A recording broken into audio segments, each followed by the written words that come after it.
Alrighty.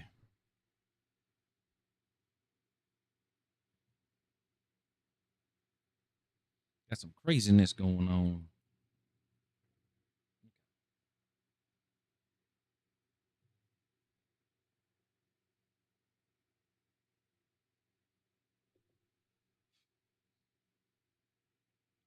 All right.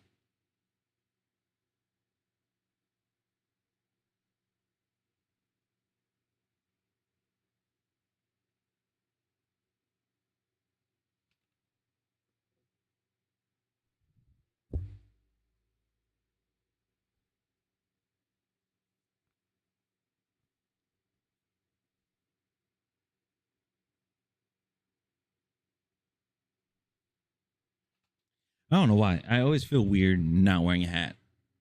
So, yeah. Alrighty. First of all, hello everybody. Hi. How's it going? Sorry, I was a little late. I was doing a test on the servers. I was doing well, let me back up. I was doing a server test on for Twitch. I was seeing like which one is ideal. I looked it up online. I just typed in like Twitch server test for OBS, because you already know that like with OBS they have a server where what was it call it? They have a server where you can, or not a server, but somebody has a tool from GitHub that you put your stream key in, and then you run the test of like Twitch's servers that they have, and see like which one has the better like the better ping and things like that. So I set mine to a certain region. Like obviously I'm in North America, but I set mine to like a certain server, and I'm gonna give it a test today and see what happens.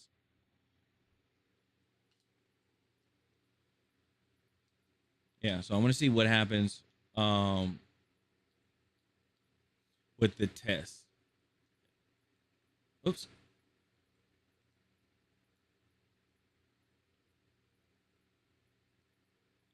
Give me one second. We got some stuff to talk about. We do. We do. Look at this one. But yeah, we got a good amount of stuff to talk about. Um 1047 games. Battlefield, or not Battlefield. Well, 1047 games. Yeah, I guess we'll talk about some. We can talk about a little Battlefield too. But we got 1047 games. We have GTA. We have Xbox. Like a lot of stuff happened. A lot of stuff has happened. And also, I'm sorry, I haven't been posting any videos about like the game industry and everything like that. Obviously been reacting to like videos and stuff, but we haven't done article reads or anything like that. I do apologize for that. Um Honestly, like to be honest right now, I am backlogged again on videos. There's some stuff there's some stuff, some of them I actually dropped, and then there's other ones that I'm still working on. Like there's a Battlefield video of when I'm playing Breakthrough, the series packet loss issues. Um yeah, packet loss issues. Then there's one with trying to think of it. Packet loss. Oh, then there's like, the first time playing Gears of War. I don't know if I should just do like a full on, just like let that be like an unedited footage of it or not. I'm not entirely sure. Um, so I don't know. I'm not entirely sure, but um, yeah, a lot of crazy stuff happened with a lot of stuff that's going on. So let me see here. I want to make sure I have everything in order.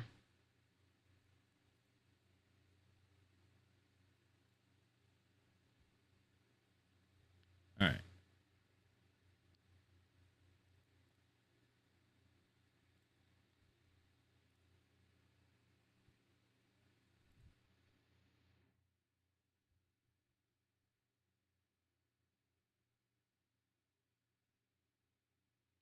I don't think let me see if this survey will actually open up.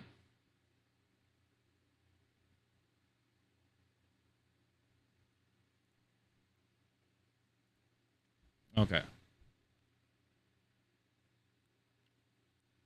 There is a survey, but I don't think it showed anybody. Let's see here. Let me do this real quick. Fair enough.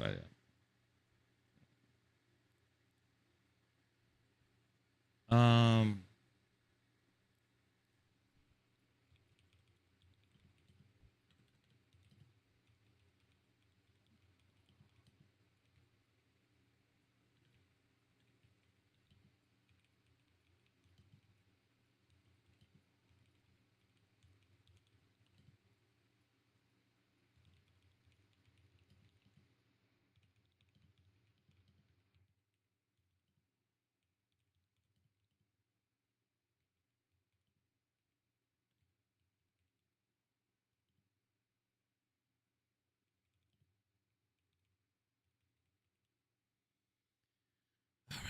All right. Let's see.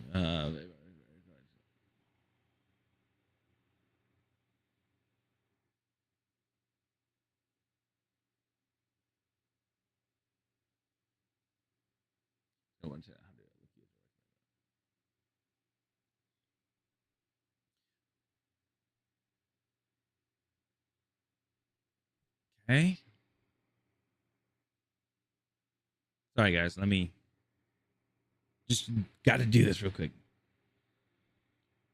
Let's see. Think about it.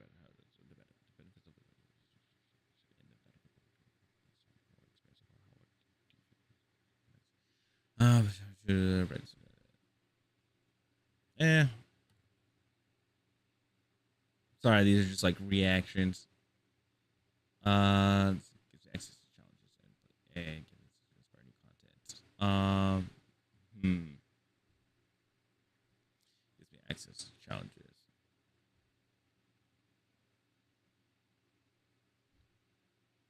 Yeah. Let's see. Oh, yeah. Yes. Yeah. No. Yes.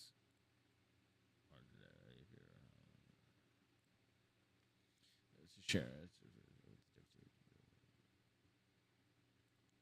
Sometimes. Let's see. Yeah. Yep. Yep. Okay. Okay. Let's see. Program elements. Somewhat valuable. Content challenges. Very valuable. In-game challenges. Somewhat. Rewards. Extremely. Gaming side platform. Yeah. Valuable. Discord server. Extremely valuable. How would you rate the difficulty in-game and content challenges so far? About right. In-game challenges. Oh, content challenges. Yeah. About right. Thinking about season 4, how would you rate the balance between in-game challenges and content challenges? Roughly the same. About right. Yeah. What challenges would I like to see in the future?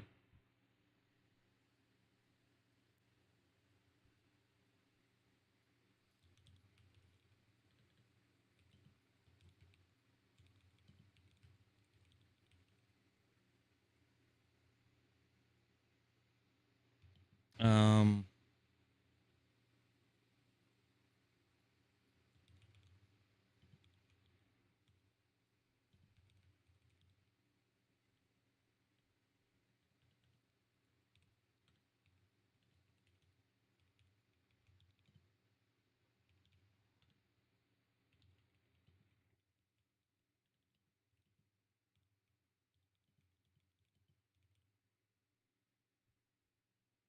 do. All right, thinking about it manually review content. What describe it?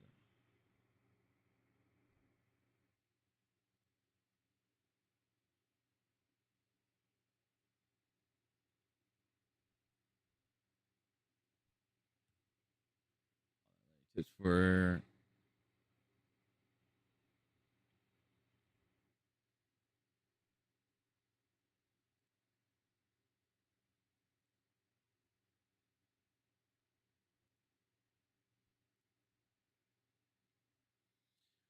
showcase that loadout, short form video. All right. Uh, it's all right.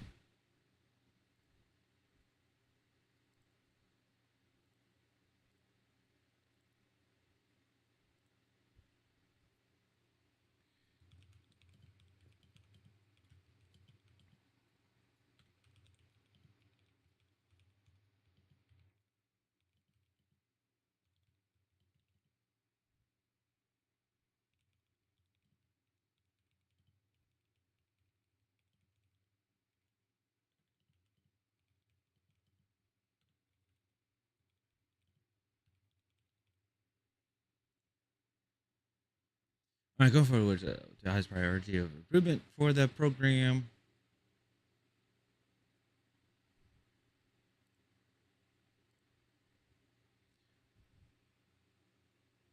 Hmm.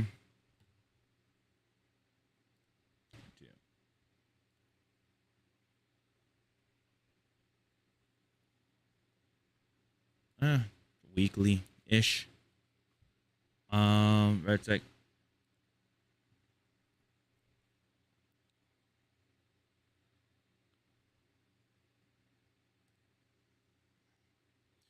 Let's see. Which Battlefield modes, experience, and content types have generated the best content opportunities during? I honestly don't know. Top Gun, I guess. Limited events, new maps. What types of Battlefield content perform the best with your audience?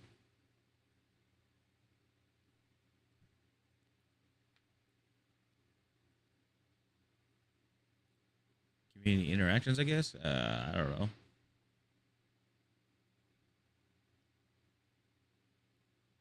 I really don't know.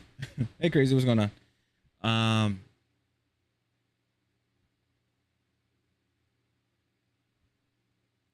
I don't know. Gameplay.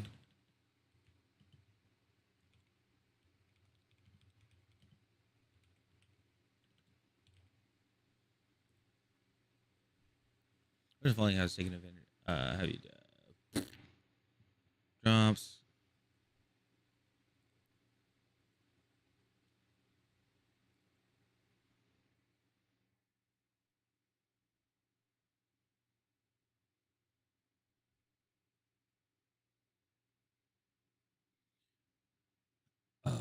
Extremely. All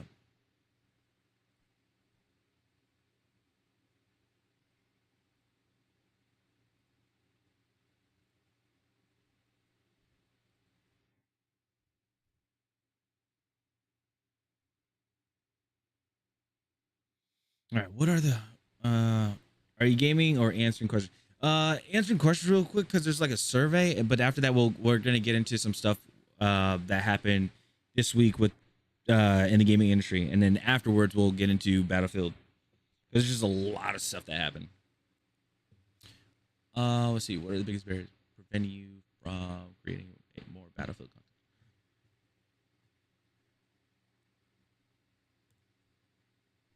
content? Let's see here.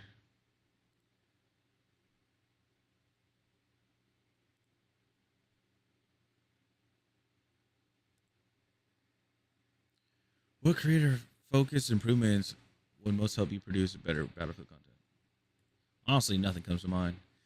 That's like, that's something like when it comes to like creator stuff. I've always like that's something like I just never like the answer for when they say like, oh, what would help you become a like what makes you become a better creator? I don't know. Like I just make videos for the heck of it, and then I do little edits and stuff, and then I throw it on the I do edits and stuff, and then I just throw it on YouTube. I don't expect it to be like a like a banger of a video. It's just like, hey, you know, I played Battlefield and I had a good amount of time and that's it. Like this was a pretty cool thing. Most of the times it's just like, oh, trying to get this gun finished, trying to get this gun to master 50. When I get to level 49, all right, let's do a video.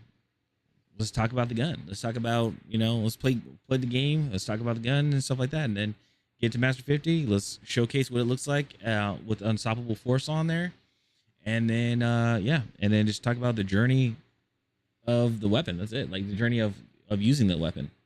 Right now we're on the interdictor, which is let's see. Season 4 provides fresh experience to create content regularly. I want to say fresh experiences. In other words, challenge for the yeah.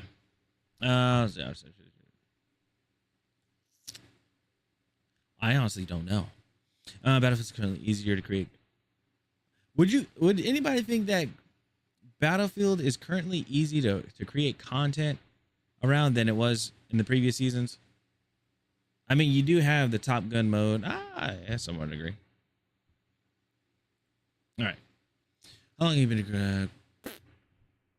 How long have I been creating content? Shit, I don't know. Let's say that. Which best? Your content creation hobby is just fun, pretty much. How many followers, subscribers do you have across all platforms? Yeah, there's no way I have 25K. Post your Battlefield content on Twitch, YouTube long form, YouTube live, TikTok, Instagram. I guess on everything except, yeah. Oh wait, hold on. Can be okay, and then there we go. Which of the following content formats do you use to create Battlefield 6 content?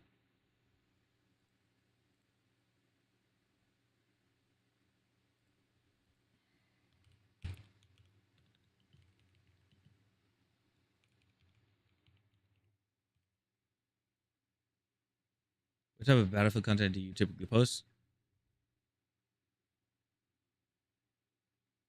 Yeah, just let's plays pretty much. I, I honestly I have no idea. I guess that is really telling me. I guess doing this survey is really telling me how I am as a Battlefield creator. If I'm just like I don't even know what my content is, it's just like I play the game and I try to get the gun mastered. I don't think that's really a specific thing, you know. Let's see. Sorry.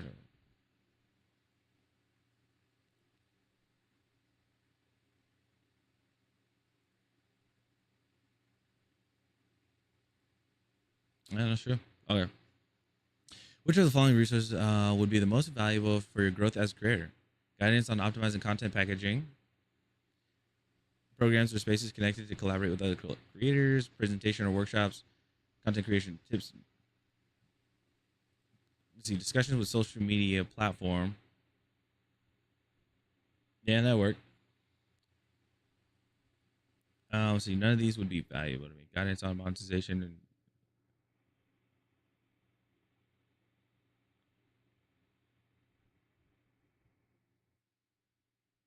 and alrighty. To create and stream content.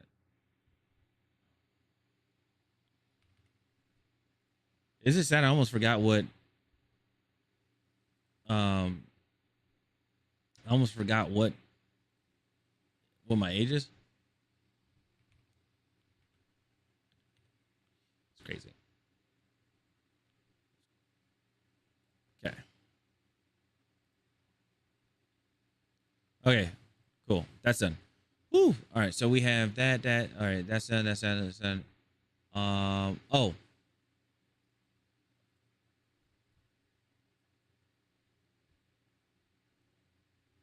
Okay. Um. Okay. So.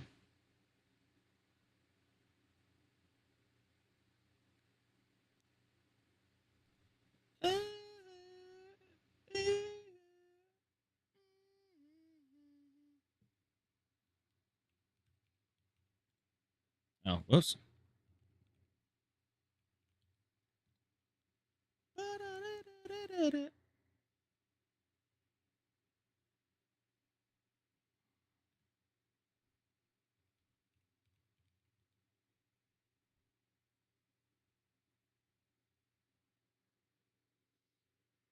I gotta log in.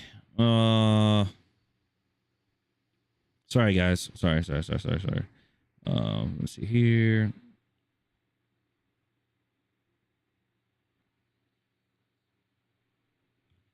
All right.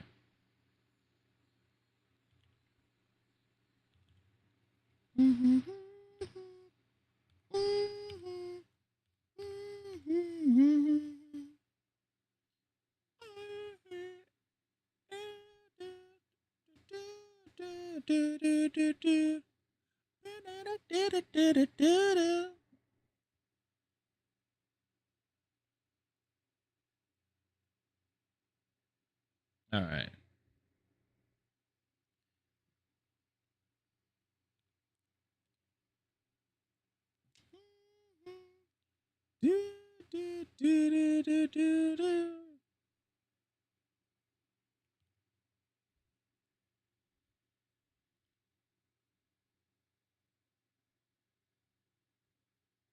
Wow, I got stuff from.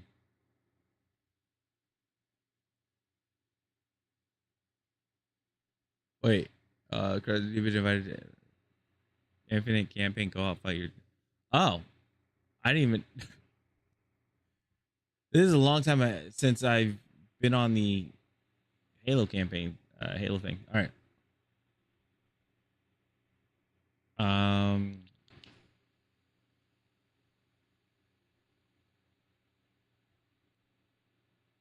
I think it was in here. All right. So we have that. We have that. All right. No.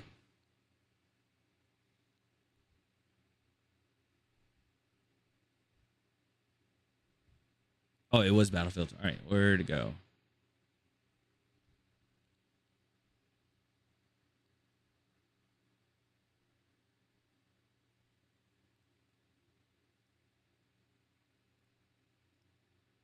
No, actually, no. It. Where is it? Is it in Battle? Maybe it's in Battlefield.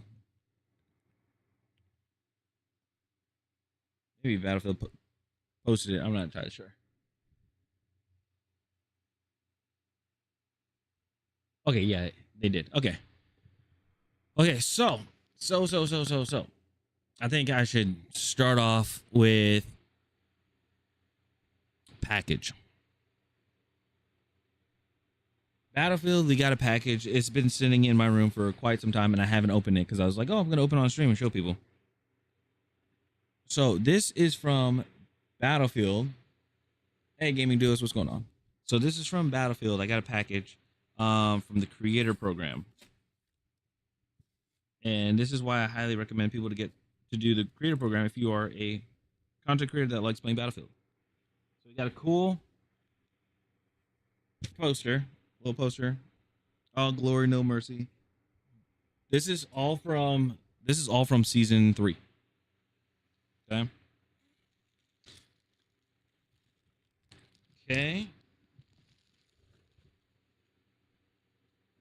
We got a cool. Oh, it's attached to it. So we got a cool 511 bag.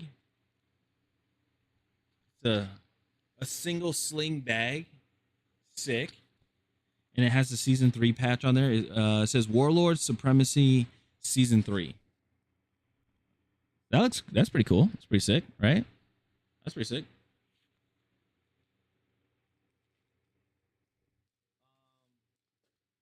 I'm gonna go ahead and put this bag in a plastic. Me, I'm a huge backpack kind of guy. I like.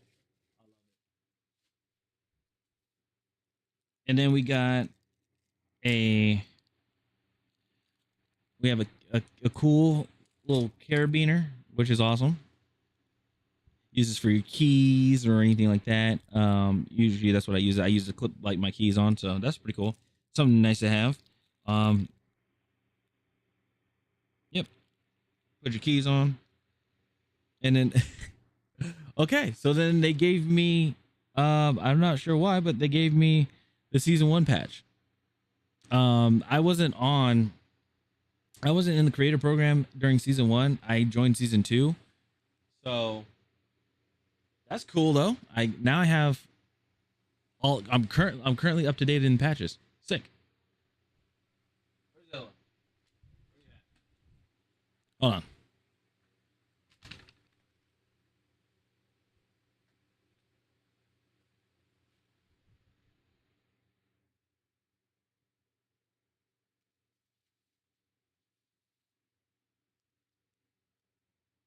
So now I have season. So I have season 1 right there. Oh, my face is black. Season 1, and then we got season 2, and then we have season 3s right there. And then whenever season 4 drops, which I think is the end at the end of each season, we get some cool stuff. So that's cool. Battlefield, appreciate it. I appreciate all the gear. Now I got another another bag, which is cool. I have a Battlefield creator program bag as well. That thing is sick. I think that was the previous season that we got it, and that was really cool. It was a really cool time. But yeah, if you guys are a Battlefield content creator, if you guys are a content creator, if you stream, you do YouTube, and you play Battlefield a lot, like, you guys should join the creator program. It's awesome. It's a really cool thing. Awesome people to meet. I've met Enders, I've met Silk, I've talked to Cammy. I talked to like a lot of these people. Like, we constantly talk in the Discord and like hang out. We talk about some stuff that we usually talk about stuff like that's coming out. Big brother Steve, we talked to him. It's just awesome. And then everybody's so like nice and welcoming. Like, what they're like, hey, anybody want to collab? And then collaborations are like really cool. It's really, really, really cool. So I highly recommend it. To do there you go. Yeah, but I highly recommend it if you guys want to do the Battlefield creator program. All right, so we have a good amount of stuff with just game industry and everything else going on as well. Okay, I guess we will start with Battlefield. Actually, no, we should end it off with Battlefield, but let's go with now I remember what the other one was.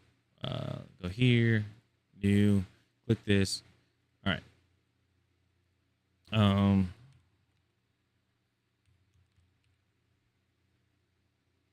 Okay.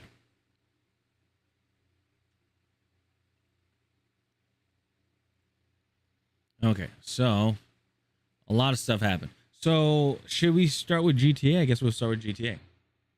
GTA came out with, or Rockstar came out with a statement. They came out with a big old statement. So if you guys do not know, there was a group of hackers that hacked, or that apparently stole content from Rockstar or Take-Two. And it was in protest.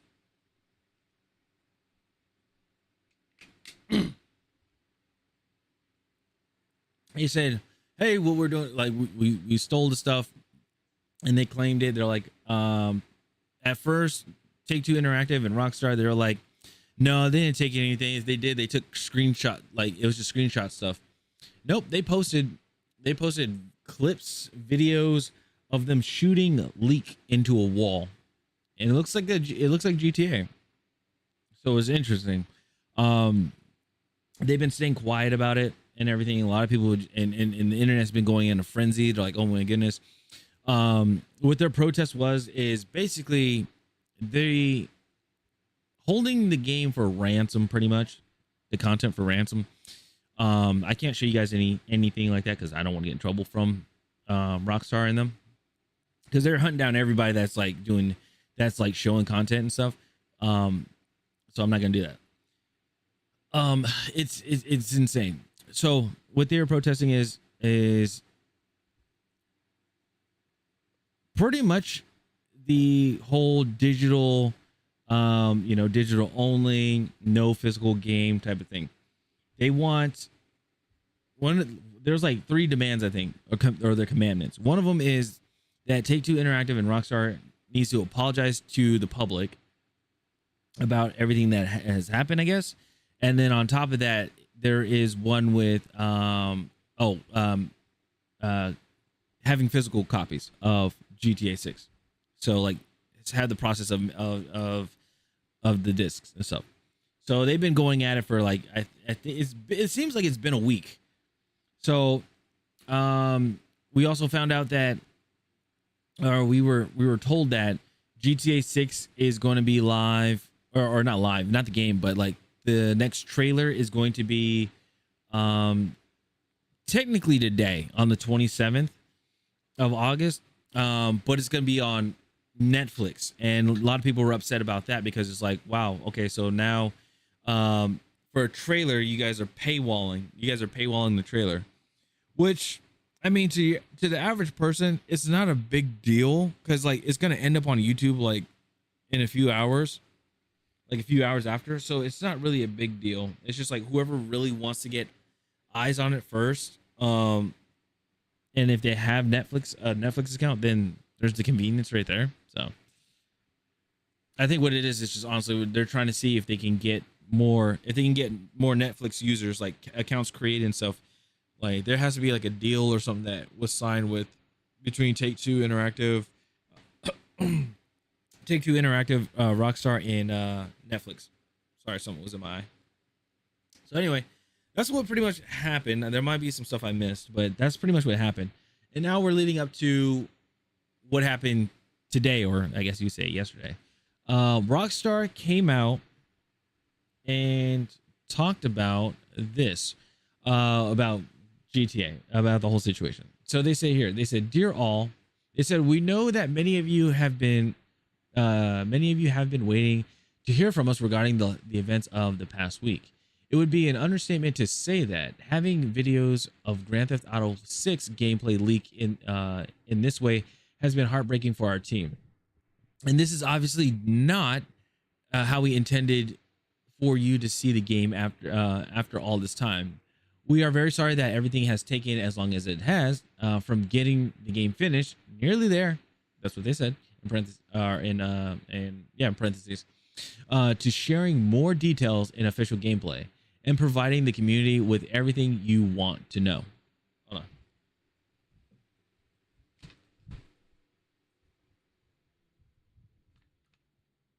Sorry, I had to turn down my fan a little bit. So then they said that we are very excited for everyone to see the extended look tomorrow. Oh, and apparently this is supposed to be like 30 minutes long, so it's gonna be interesting. Hopefully it's game. Yeah, so they said gameplay and stuff. Hopefully it is gameplay. It's not just a cinematic trailer. Things of that nature. For me personally, I to get me sold on the game, it has to be gameplay. I got to see gameplay before I make a decision to buy anything. Let's see here. I'm sorry. Yeah, so we were very excited to see, we are very excited for everyone to see the extended look tomorrow. It has taken longer than we wanted to get it ready with everything that we wanted to do. We know we need to exceed your expectations, and we are determined to deliver at the level you expect and deserve. While it is unfortunate that the intended game experience may now be impacted by some spoilers, we hope that everyone will wait a bit longer to experience the game for themselves, November 19th. Okay, so they took a little page out of War Dogs, out of Bulkhead and War Dogs playbook. Okay. They said that we want to thank everyone in the community who has reached out with messages of support this past week. Your words have meant more to this team than you can imagine. Ultimately, we are making this game for you, and without you, we wouldn't, or sorry, we would not have the privilege of making games. We look forward to sharing more with you soon. So, yeah. Um, I don't know. Again, people like this is pretty cool. These are the discs for all GTA except for GTA 6 down here because you can see it says Grand Theft Auto 6 and it has like a little paper with a code on it. So, yeah, people are upset about, they want to have a disc, and I still, again, it makes sense because if you have all of these, you want to have the collection. You want to have like a collection of the discs and stuff. But unfortunately, that has to come to an end. So, let's see here. Let's see. Does it play? I have followed them for like a few months now. Things that are going on with like, just the digital ownership and stuff. It's insane. So they said that releasing a game this highly anticipated as a throwaway digital rental is the opposite of exceeding expectations. Feel for the devs who worked so hard and now have to endure the game getting spoiled and treated as disposable by the publishing department. They deserve better too. That is true. Like I think through this whole thing, I don't think anybody is blaming the devs or anything. We're like everybody's just mad at PlayStation and mad at not marketing but the publishing team because they're like, we're not putting it on a disc. And it's like, well, honestly, they should put it on the disc because remember, Sony announced that in 2028 is when they are getting rid of digital, or when they're getting rid of physical discs. So why start super duper early on the most anticipated game yet? Like, right? Like, why would you do that? So I'm not sure if it's and again we also had that they had a talk, if I recall, that GTA and Sony had an exclusive deal or something like that. Let me see. Sony GTA 6.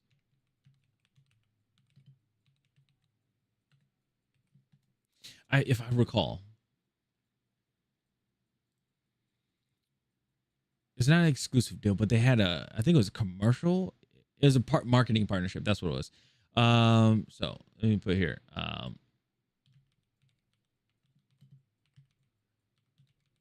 See if anything pops up. Okay, let's see here. So Sony and Rockstar Games have official marketing partnership for Grand Theft Auto 6, meaning PlayStation leads worldwide promotion for the game without making it a platform exclusive. Yeah. So it sucks that they're doing that. It does. It's insane that they are doing the craziness of. Sorry, it's crazy that they're doing stuff like this where they have a company now it's being hated by almost everybody. They have a deal with them. Now, if I recall, they did this deal was signed before everything broke out because they also had like the GTA theme on the PlayStation, like for for the PlayStation home screen stuff. But then after when they talked about the whole physicals going away, physical distance of going away, like they recalled back that. So then it went from PlayStation went from the GTA 6 theme back to the solid blue. And I was like, ooh, that's not good. We all know that's not good. So yeah, it is insane. We'll see what happens with GTA. Obviously, people are going to play it. There's still going to be a great sale on it. But like that apology, again, it's just everything that has been happening is, I mean, it's basically their fault. It's on Sony and Rockstar and Take-Two Interactive. It's unfortunate. And again, developers, they're in the crossfire. They're taking the collateral damage because they work there, and we all know how that goes. People just get laid off and stuff. So yeah, let me know what you guys think about that whole situation with GTA. Yeah. Anyway, South Channel later. All right. We got the next one. This one's it's very interesting. I'm not actually hitting record, so I'm probably just gonna take stuff off the YouTube. Anyway, 1047 games. You guys remember Splitgate, Impulse? They Splitgate Arena. They had Splitgate 2, but then they dropped Splitgate 2 to work back on Splitgate, which I think it was Splitgate Arena Reloaded. And then they had a brand new game that came out was Impulse, which was basically kind of Titanfall, kind of like Titanfall, in their way. Well, what happened here is there's an update that they are no longer supporting Impulse, Splitgate, and Splitgate Arena Reloaded. This is what they came out with, and although it's a downer because again, we had stuff like this before with XDefiant and a few other games, but there's a surprise in here. There was a surprise in here, so let's go ahead and check it out. They say here an update on Impulse, Splitgate Arena Reloaded, and what's next for 1047 games. They said today we have some difficult news to share.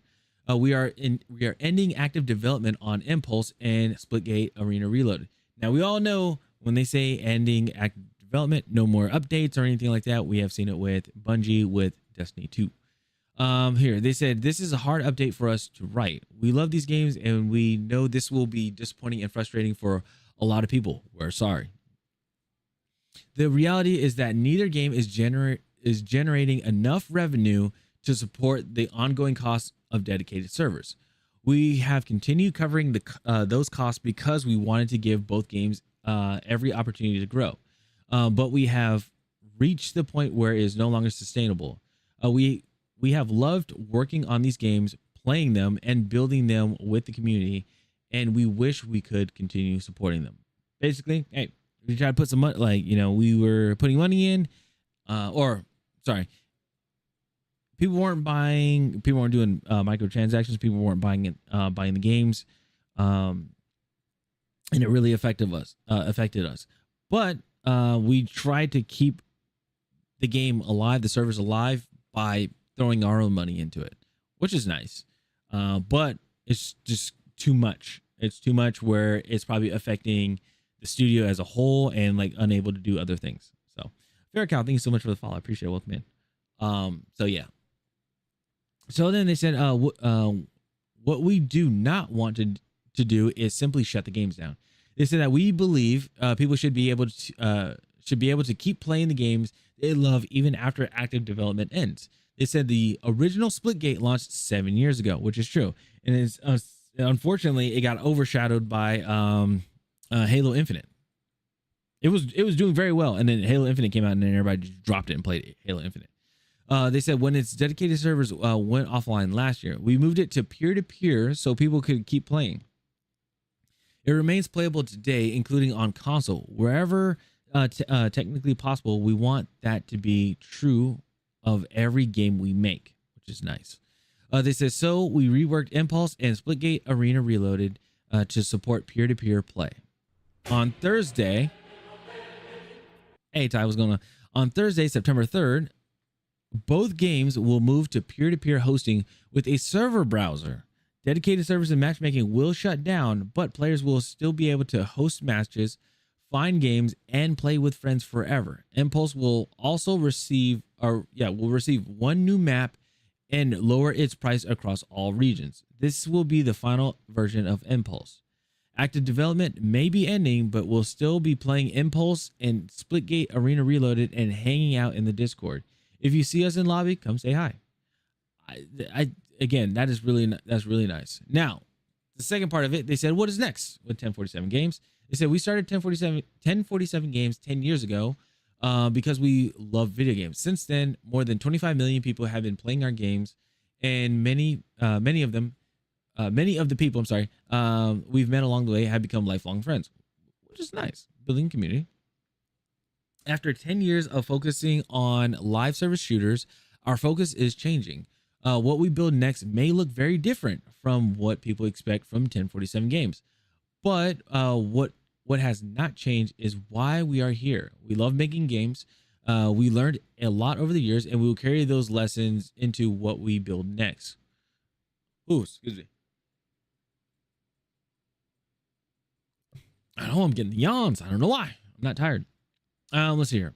They said to everyone who worked on Splitgate, Arena, Reloaded, and Impulse, including those no longer at 1047 games. Thank you. You put years of your lives into them, and we are grateful for what you helped us build. And to everyone who played, gave us feedback, made videos, argued about balance changes, discovered ridiculous movement tech, or brought friends into a lobby. Thank you for being part of this with us. Thank you for the last 10 years. See you in the server browser. Ian Prolu, I think, and Nicholas Bagamian. Bagamian. I'm sorry if I messed that up. Co-founders of 1047 Games. So, it's again, it is cool like seeing that they're like addressing everything that's happened with their studio and the games, but they're like, we're not killing the game. We're not going to be adding, or we're not going to be an adversary to, stop killing games. We're not going to do like the AAA game industry when the live service ends. They're not just going to cut the whole thing. It's going to peer to peer, which is great. I think it's a good idea. Now the scary thing is when it comes to peer to peer is that you can have lobbies where people are hacking and things like that, and can cause a bad experience for everybody. If you don't believe me, try to play Call of Duty. Play the older Call of Duties on PC. Try to play an online match on PC. Yeah, those stories are insane. But let's see here. I want to see what some people are saying. Let's see here. This generally sucks. Splitgate 1 was special, and once Portaling clicked, it felt like Halo 3 on steroids. The community was great too, and I made some generally cool friends though through it. They said you guys were listening to us, but launching Splitgate 2 was so bare bones was a huge mistake. Let's see here. Oh, and they said then the relaunch rebrand never really fixed the reason people left. Massive respect for moving both games to for peer-to-peer though. Every dev should take notes. Games shouldn't disappear forever just because development ends. GG's 1047. Generally sad to see it end like this. It's crazy. Like when it comes to like, I could be wrong. Like I think when it comes to 1047 games, it seemed like Splitgate 2 like came out shortly after Splitgate was out. I could be wrong. Splitgate.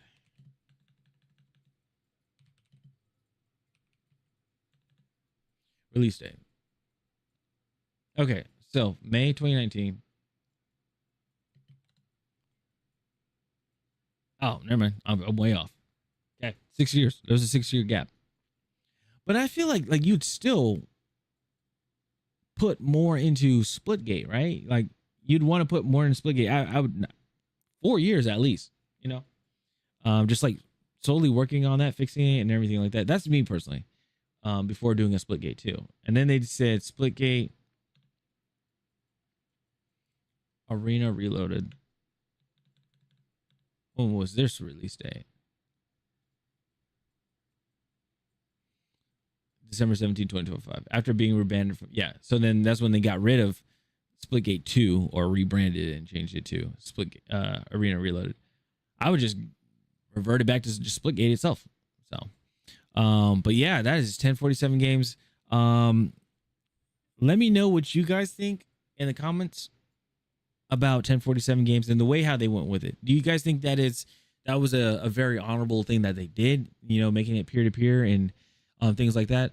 On top of that, do you think they are going to, since it's peer-to-peer, do you think they're just going to leave it at that and like just keep that game up, or not keep the game up, but like people will be able to play it years and years and years and years down the road, or will there somehow be a disappearance of the game? Let me know. Alrighty.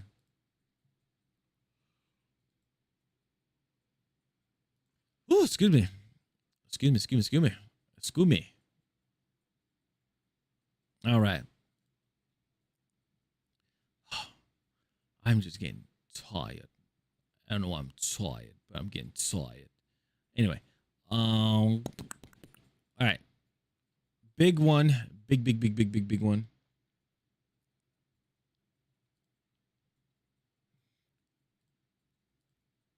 If I can find it. Where is it? Okay. So this is a very interesting. Bro was hard focused on making the video. He forgot to breathe. Oh yeah, I was going crazy. All right. So this one is very interesting too. Xbox has, I'm not gonna say like they like did something shocking, but it put people on notice. It did put people on notice. So we all know what's going on with PlayStation. PlayStation with the whole like they announced that they're going to be ending physical games in 2028 and moving forward and just going straight up all digital, things like that. And they doubled down saying that they doubled down on that decision too. So I was like, "Oh, okay." Xbox during Gamescom has announced this. Well, I won't say announced it, but when I think it was in June, they were talking about having a disc to digital. You know, they were talking about that for a while. It was in the works. It was in talks. But now it seems like it's finally here. So the CEO, Ashish Sharma, said this: your physical game library is more than a collection of discs. He said it holds years of memories and stories worth preserving. Starting next week, Xbox Insiders can unlock a digital entitlement for supported physical games. We'll start with thousands of titles and add more as we can. Interesting. So let's see what they mean. Let's see here. See if I can get you guys. Yeah, I'll shrink my camera a little bit so you guys can see more. All right. Okay, so this is what has happened. Actually, hold on. Give me a second. Do this. Bam. Wham, bam. And just move this over. Aha. Aha. There you go. Okay, so this is what happened. This is from the Xbox News. They said your disc now also digital. Now I will say this: I do have questions about this though, but we'll ask it later. They said your disc now digital, bringing the benefits of digital to your physical Xbox Series X and Xbox One disc coming soon. Here we go. They say that players have spent decades building their Xbox libraries. Some games were purchased on disc. Some were purchased digitally. Many span multiple generations of hardware. True. I said our goal is to make it easier for those libraries to move forward with players. Today, we are introducing a feature that brings benefits of digital to physical disc, giving players more flexibility in how they access and play supported games across the Xbox ecosystem. Xbox Insiders can begin testing next week on August 31st. Those that do not know what Xbox Insider is, it's a program that you can access via Xbox. You can sign up for. I think it's an application. You can sign up for it, and basically they'll determine if you are worthy. I guess you're not worthy, but they will determine if you are in the Insider program or not. Me, I have been in the Insider program for quite a long time, because when they announced it, I signed up for it. I was like, why not? So I signed up for it. And I've just been in the Insider program ever since. I check out some of the stuff that they have, like new features that they have with Xbox and things like that. So it's pretty cool. They say that this is part of our broader commitment to game preservation. They said as technology, devices, and distribution continue to evolve, preserving access to the games people own matters more than ever. Yeah. What's up, Q? They say that most Xbox One and Xbox Series X disc-based games support this new feature. Players can claim a digital entitlement by inserting a supported disc into an Xbox One or Xbox Series X console and launching the game. Once the entitlement is claimed, you can experience the benefits of digital, including Xbox Play Anywhere and Xbox Cloud Gaming, where supported while your physical disc continues to work exactly as it always has. So you put the game in, you put the disc into the console, and you get a license. Now, my question is, well, I'll finish after I'll finish this. So they said here, we are starting with thousands of titles, and will continue to add more over time. While not every title will be available at launch, this is an important step forward toward a future where players can have greater confidence that the games they buy remain with them for years to come. Not forever, but for years to come. It's very interesting. So then they said here, how to get Xbox Insider support and share your feedback. They said, thanks to Xbox Insiders for all the feedback. You can visit here to share what you think. They said that if you are an Xbox Insider looking for support, please join the community in the Xbox Insider subreddit. Official Xbox staff, moderators, and fellow Xbox Insiders are there to help. We recommend adding 2 threads with the same topic before posting a brand new one. This helps support us the best we can. Cool. They say that if you aren't a part of the Xbox Insider program yet and want to help create the future of Xbox and get early access to new features, join the program today by downloading the Xbox Insider Hub on the Xbox Series X and Xbox One or Windows PC. For more information on the Xbox Insider program, follow us on Twitter at Xbox Insider and keep an eye on this blog for the latest news. So I think that is all for that. But my question is, again, where they said it here. Where is it? Where?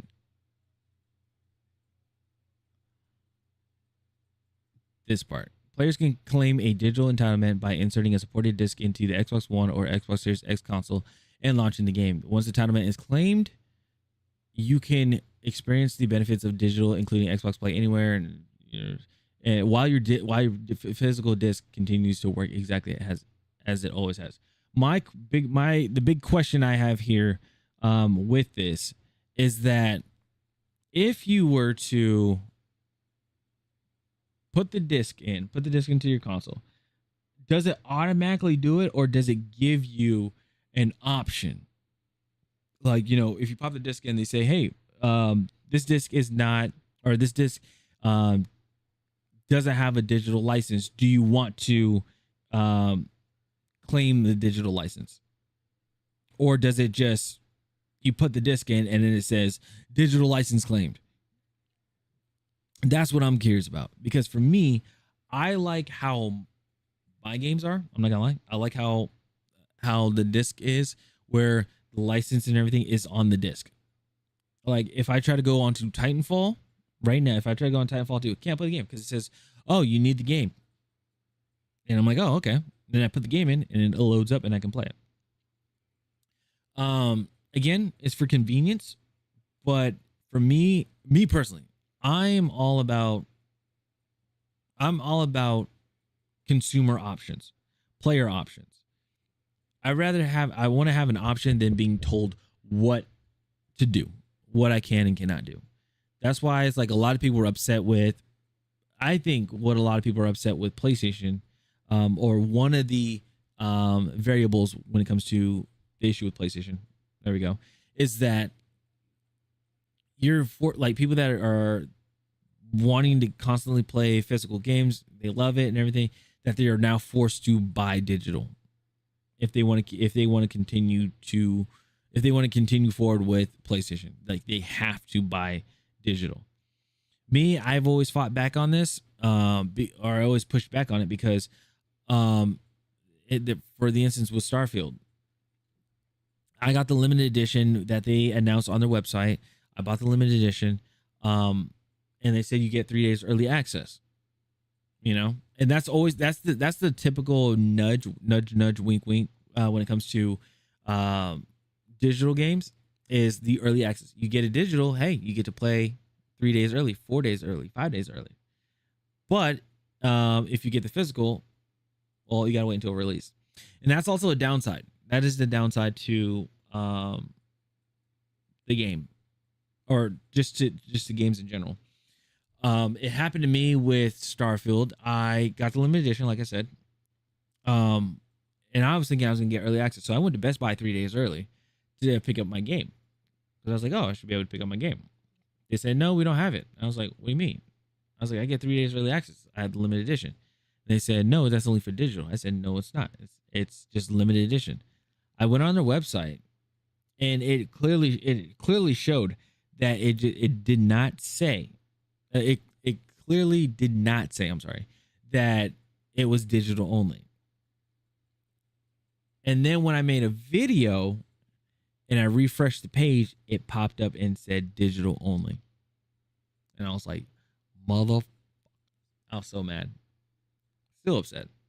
But yeah, that's like one of the things that just makes me upset when it comes to digital, like digital versus physical, is that they really try to give the incentive of, well, if you go digital, you get to play the game early and stuff. I think honestly, there should not be an early access.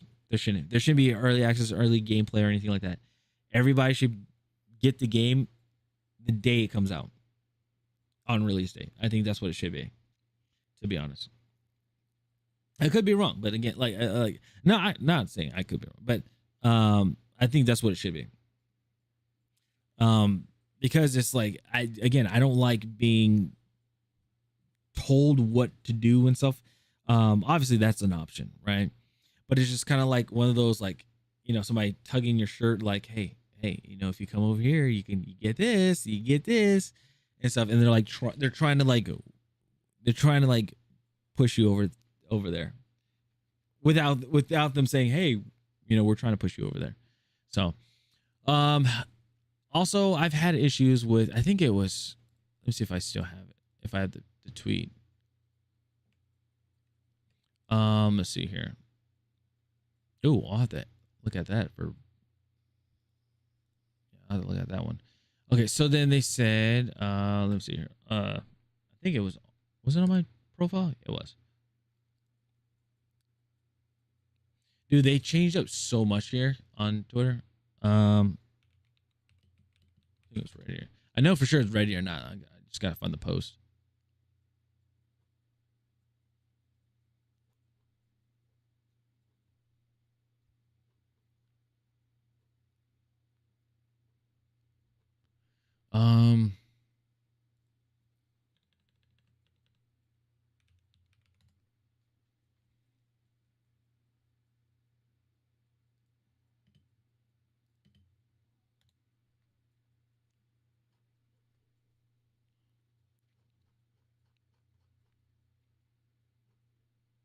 Well, that's interesting.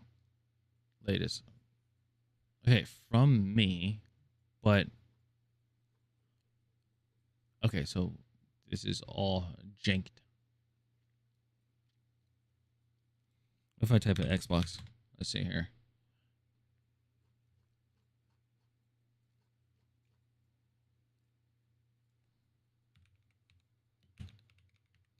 Void Interactive, maybe?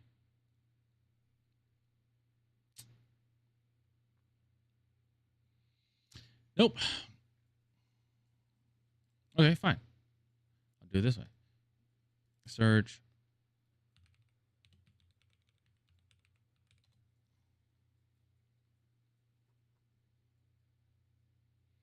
Was it? I think it was last year.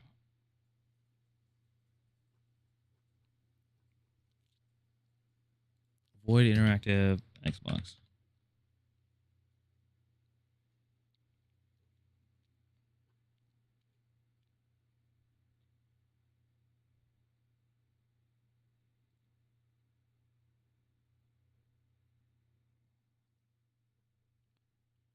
All right. Actually, I have to look it up this way.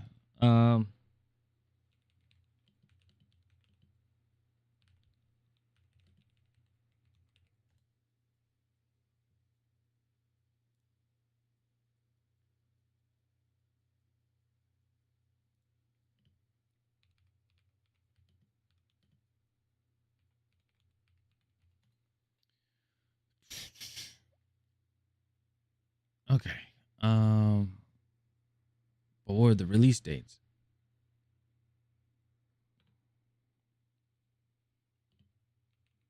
Yeah, release date. Let's see here. There we go. Okay, found it. Found it. Okay, goodness. So this is what happened with Ready or Not. So Ready or Not, because I remember I was pissed. I was pissed when this happened.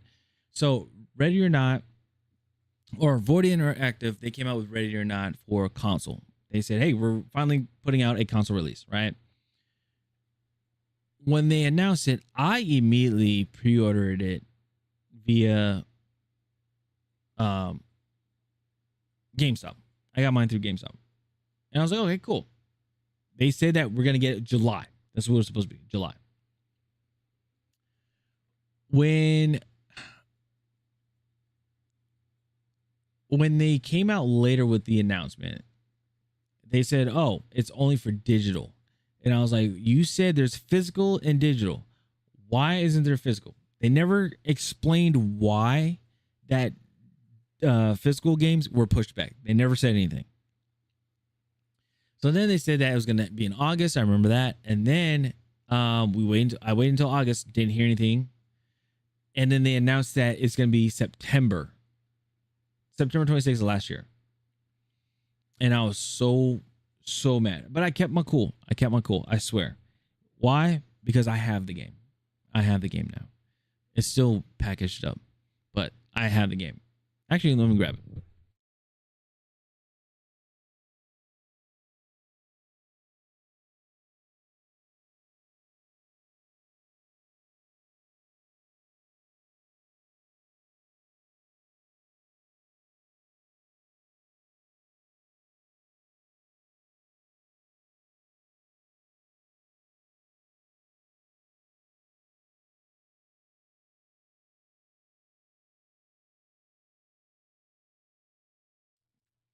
Where?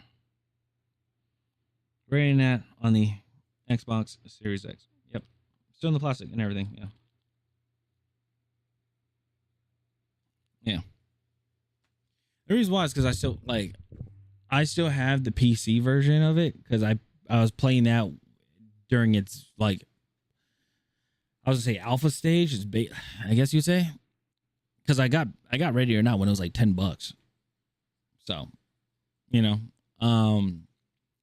but yeah, again with these physical games, physical games, digital games. I just want players. I want consumers, gamers, just to have an option.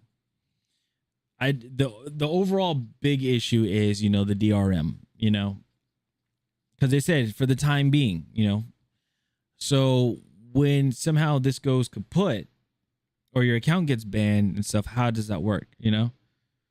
Because they said, oh, you have the disc still, but it's like when you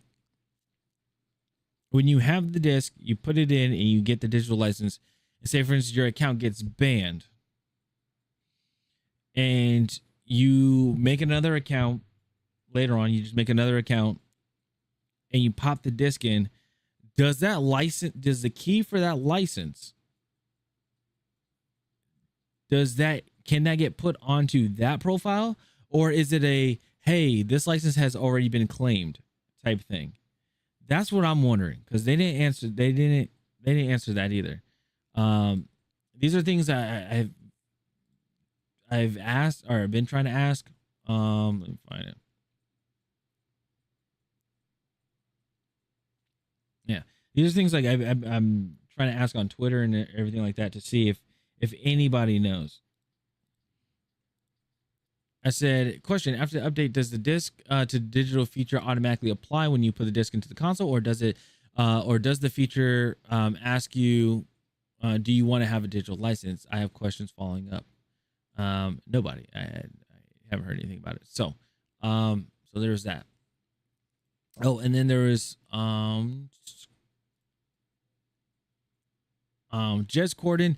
He is he's editor for Windows Central, co-host Xbox 2 podcast, which is he's very knowledgeable about stuff with Xbox. So then I remember a lot of people were talking about this is a very negative thing. People are hating it and everything. So then he said it's kind of funny watching people try to spin Xbox disc to digital system as a negative. And I just said this. I'm wondering if the consumer has an option to deny the disc to digital conversion. If you put, like, for an example, if you put Titanfall 2 into your Xbox and the Xbox asks you if you want to convert it, does it automatically do it? That's just something I want to know. These are a lot of things I just want to figure out. I want to know, because we are living in a world where with consoles, things just automatically update, and you're forced to accept those updates. If not, your console is strictly offline. Like, you cannot go online until you update it. And that's also another feature that I have questions for with Xbox. It's like, can we, before the update happens, can we get can we get something on, like, right before your update, when it says, oh, it's time to update, like, can we get like information there showing like what we are updating, instead of just blindly updating and then afterwards find out, oh, this is what the update was about? Like, can we get something before? And also, can we opt out of it? Because what if it's just a feature, like, again, which is this, the disc to digital feature? Can we opt out of that and still have access to online? We just don't have that feature. If they're like, hey, say for instance, if I want to use it later on and I opt out of the feature, I would just have to update my Xbox so I can have that feature. Everything else is still playable, right? So that's what I'm wondering.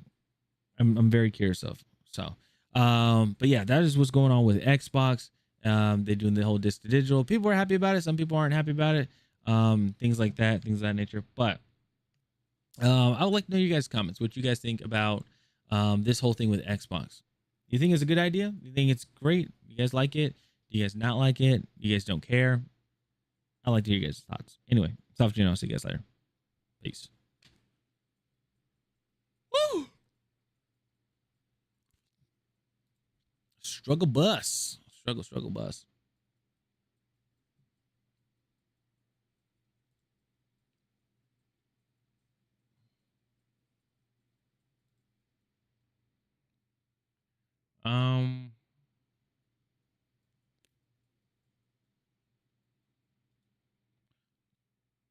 I don't know.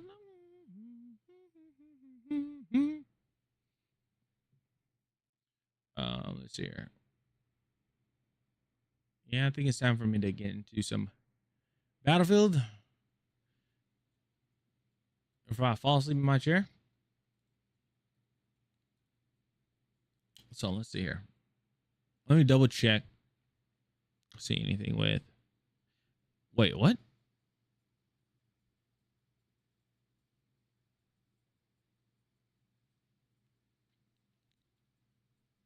This is very. Hold on. This caught my eye. Hey, everybody. How's it going? Hope you're having a lovely day. Oh, Lewis Rossman. Hi. There you go. Let's check this out real quick. Hold on. This is interesting. So it says, Petlibro AI cat feeder starves cats and lets random people view its cloud connected camera. I remember there's a streamer that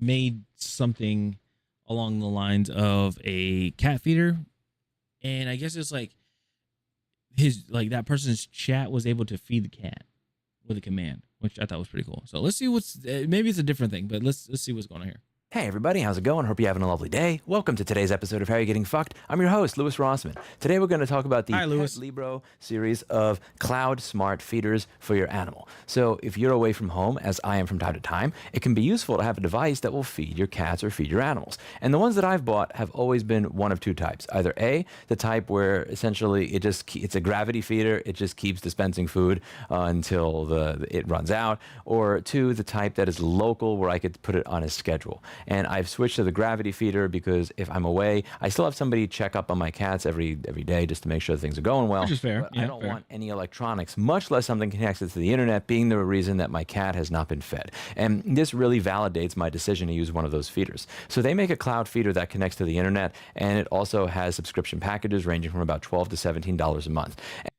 Typical. Everything If it goes online, guess what? It has to have a subscription. It has to have it. It always.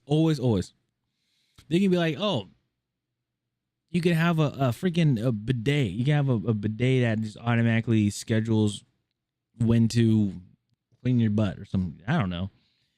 And it's online. It's all remote control and all that stuff. And guess what? There's going to be a subscription on it. It's crazy. I think it's still insane that people have subscriptions for their cars, where it's like, oh, you want to access the seat warmers? Oh, you got to pay an extra $20 a month that's like a basic feature. That is like the lowest. That is the lowest of the low features. Seat warmers.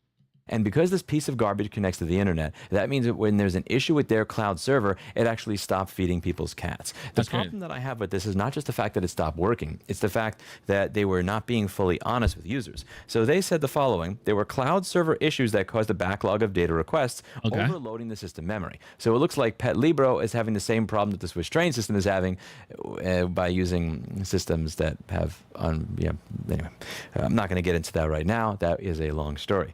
But they had an issue. It was said that the outage was due to cloud server issues that caused the backlog of data requests, overloading the system memory and bringing down the data service in the process. After successfully restarting the cloud service, the backlog reoccurred and the system went down again. At that point, the team conducted systematic troubleshooting of the cloud service system, identified the underlying issue, patched the solution, and closely monitored the slow upscale of traffic toward recovery. Now, a big problem here is that they marked the incident as resolved around 7 p.m. on August 12th, saying that the app was fully restored and operating normally. Let me guess, it was still an ongoing thing and there was an outage. However, many people as far as August 13 said that their readers were still showing as offline and were not dispensing food. Further, the company claims, and I quote, that scheduled feedings are programmed directly onto the device and should continue to run as scheduled without an internet command. Yet many users have been reporting that when the device had a cloud issue, that it stopped dispensing food. And this is obviously a problem. I'm away from my home right now. Now, granted, I do have somebody that checks up on my cat several times a day because Mr. Clinton is an elderly cat and he needs a special medication in order to stay functioning. He has a heart issue, a thyroid issue, and a kidney issue. But if I did not have that and I was trusting this cloud piece of garbage, that means Mr. Clinton might starve and I wouldn't even know. Pet Libro has claimed the following: that scheduled feedings are programmed directly onto the device and that they should continue to run as scheduled without an internet command. That scheduled and routines continue to operate locally as scheduled provided the device was not reset, and that Pet Libro products carry out pre-scheduled routines like feeding and self-cleaning on their own, and this functioned for the vast majority of devices. Yet later on, after this made the news, after many people had devices that were not feeding their animals, Woo acknowledges that the company was aware of reports from some customers whose devices did not behave as expected and was reviewing those cases individually. This is sadly only the tip of the iceberg with these products. There were actually a bunch of CVEs that had remained unpatched for several months after they knew that there were a problem. And this is where it really gets fun. These devices allow you to log in remotely so that you could do things like see your cat. So if I wanted to see my cat while he's eating, I can do that. And it also has a microphone in it for me to program a message for the cat. You probably see where I'm going with this. This thing was set up so poorly that if you had somebody's email address and their Google account ID with no password, no OAuth token, no nothing, you could actually log into it. You could add yourself for permissions. You could see the camera. And again, this is a device that has a microphone built into it. You need to take these things and get them the fuck out of your house. It's not just the fact that the device had these security issues. It's the amount of time that... Dude, just get a gravity feeder. That or get a gravity feeder or just, the typical... Ask your neighbor, like, hey, can you go over to, like, I know you're in the, like, you live in the area and everything. Can you just go check out my cat? Can you feed my cat? I'll be out of town. Can you feed my cat? That's it. You know what? It's even a better thing. Like, this is what I did when I was young and I was growing up. It was like, kids are always looking to make money, and they want to have like a little job, obviously they can't work at McDonald's and stuff like that at like the age of 12 or 13, but they can do little jobs. They can do like, mow lawns. That's what I did. I mowed people's lawns for $20. Fed people's cats, fed like their animals, like the dogs and the cats and everything like that, even though I was terrified by most of the people's dogs. Cats, I'm just not a fan of because they always like to scratch people for no reason. They have a mind of their own. I feel like they always have alternative motives. Anyway, but yeah, doing something like that, like, because first of all, that's, you're like for the owner, you know that your animals are being taken care of and everything like that, fulfilling responsibility. Well, they're being fed and everything like that, being taken care of, right? But then also on the other hand, you are building this trust with this other person, and they are also earning money and everything. So it seems like it's a win-win for everybody, right? I feel like it. I feel like it's a huge win-win for everybody. But I digress. That passed from the time that the company knew these devices had these vulnerabilities and fixing it and telling the public. It's not just the fact that the devices stopped feeding cats at the point that their cloud server was overloaded, it's that they claimed that the devices still continue to function in spite of the fact that many of them did not. Your cat deserves better than this. Yep. Mr. Clinton would never pay $12 to $17 a month for a cat feeder. He has me for that, and I do it for free. That's it for today, and as always, I hope we learned something. If you have one of these devices in your home, in my opinion, it is for the best of your animal that you rip it the fuck out of your house and replace it with something old-fashioned. I know it sucks, it's lame, I get it, having to pay somebody to come by to check on your cats when you're away is not the best, but I mean, this is a great way to make friends with your neighbor. We really do live in a world where you can buy an automatic cat feeder and have random people that you don't know that can listen to you and see you through the camera and the microphone in the device. Welcome to 2026. The funny thing is, this isn't new, because if you actually think about it, Honey, I Shrunk the Kid, I wish I could show it, but Honey, I Shrunk the Kid, I can't remember. I think it's Clark. I think it was Clark. Basically, Rick Moranis's character in the movie basically makes all these inventions, right? And he made a dog feeder. It was like the dog like bites, like pulls down like a rope, and it does like you'll see like a ball that drops and goes down like the whole goes down like a rack and everything like that. Knocks over some dominoes. Takes a Jenga that falls off on top of the tower and like hits a Hot Wheel. The Hot Wheel goes and loops around, and then the Hot Wheel hits a button, and then it dispenses a dog treat, and the dog eats the treat. Like, that's literally what this is, except it's connected to a cloud-based server. And also the thing is, when it comes to just anything online wise, we need to stop relying solely on cloud-based servers. Like, there should be some sort of backup or alternative. That shouldn't be like the one and only thing. Because of situations like this, but again, corporate greed, try to get every single dime out of you. So it makes sense. But anyway, I think that is it with the video. Let's see what else he has. Sorry. Get this stuff out of your house. Yep. That's it for today. And as always, I hope you learned something. I'll see you in the next video. Bye now. We also have the yeah. That's Louis. That is Louis Rossmann. Dude has the greatest. Like, I like his videos. I found his stuff from like Stop Killing Games and things like that. And it's been very interesting. I like it. I like it a lot. Let's see here. I think that is it. Yeah, it is. Okay. I'm gonna get the PC gaming PC fired up. I think we're gonna get frame drops. I think there's something with, I don't know what it is, but I feel like there's something with my gaming PC that is just ripping the internet away. Something like that. I don't know. We'll see. Anyway. Just get everything settled.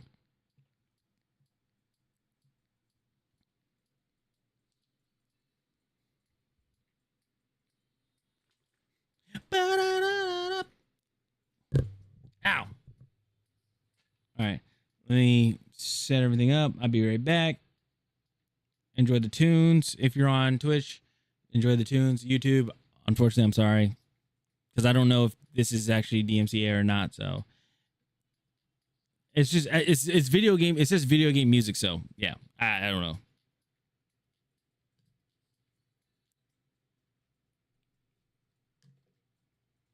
Also, go go get some drink, use the bathroom, all that stuff while I get all this stuff set up. Okay.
Okay. Da, da, da, da, da. Wow, wow, wow, wow.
All right.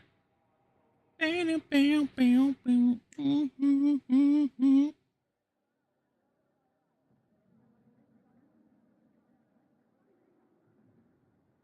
it's my glasses that are making me tired. I don't know.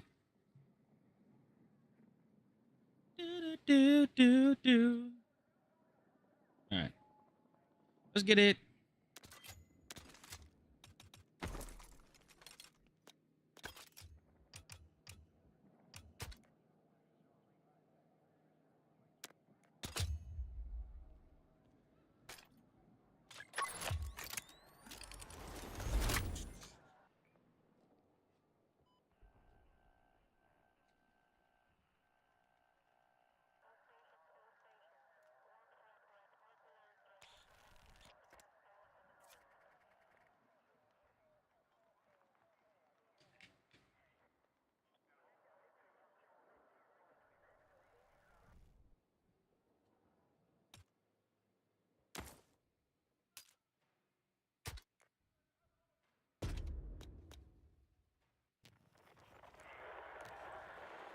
Oh.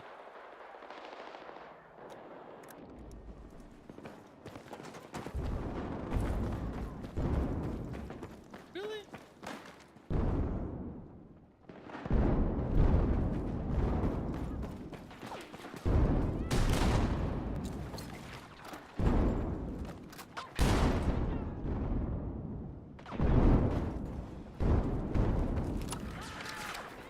Wow, they really do.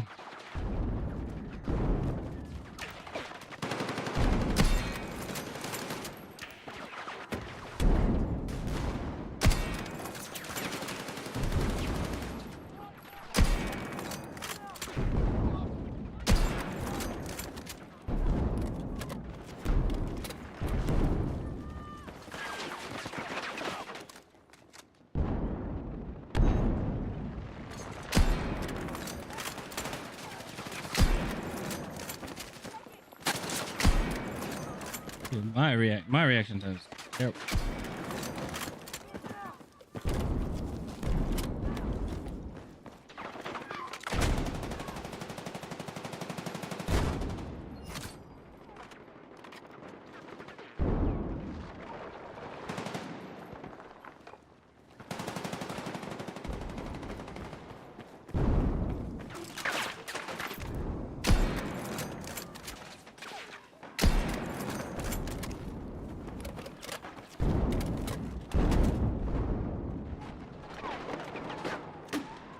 (17 to 24). Wait, why am I in here? Why am I in here? Get me out of this.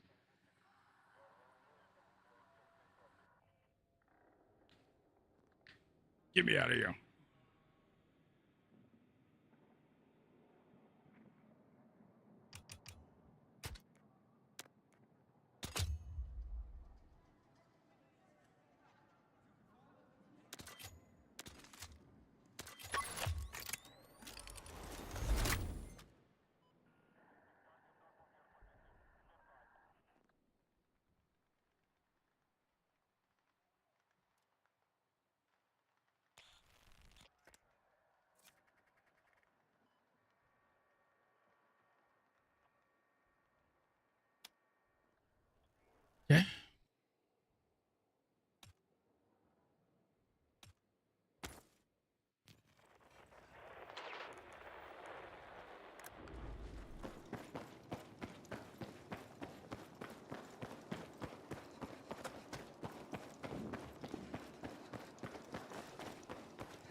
somehow I wasn't able to pick that up. Interesting.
$54.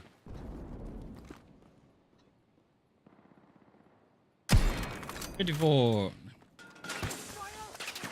Match grade. $54.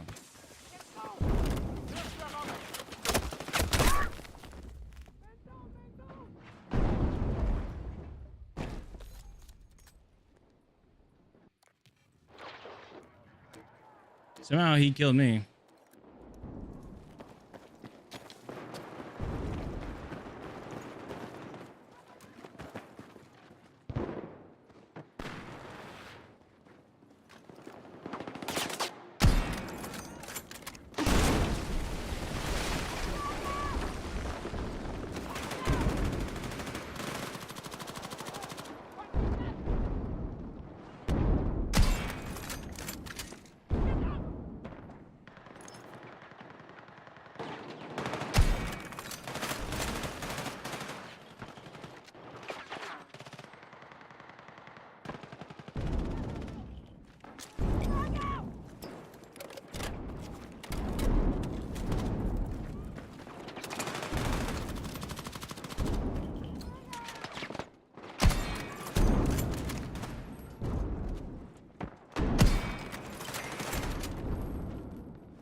Yo, I'm getting hit markers like crazy on this gun.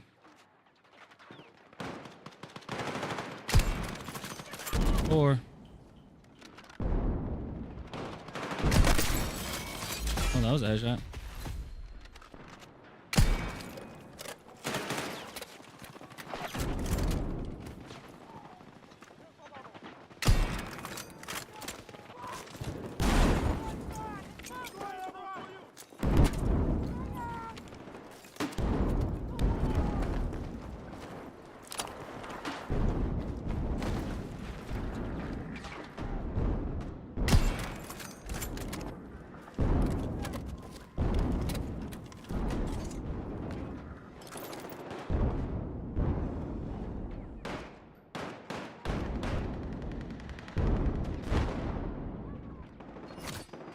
Ah.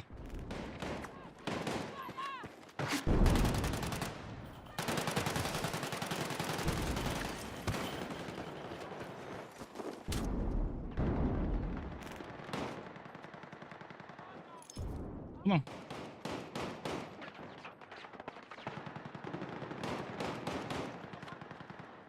We're gonna push them in.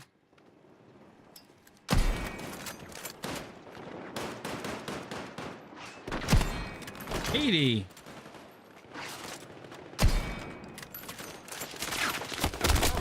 Dude, it's 80, 80, 80, 80, 80, 80, 80.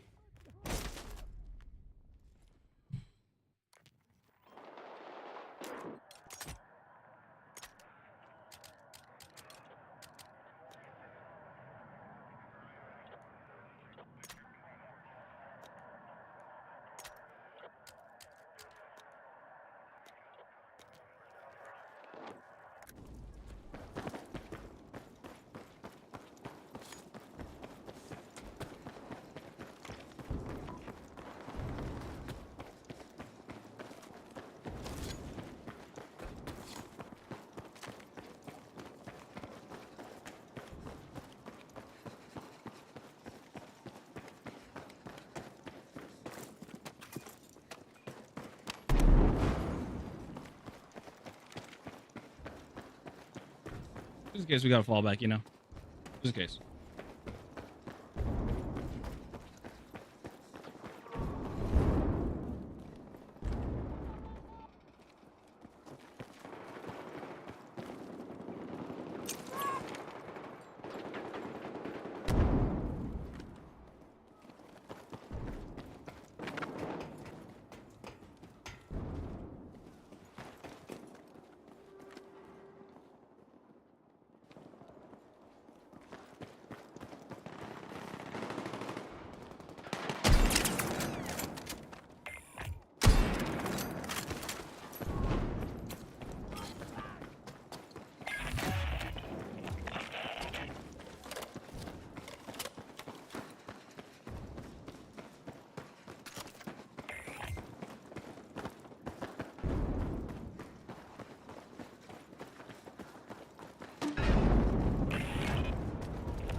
Maybe the 6 time wasn't a good idea.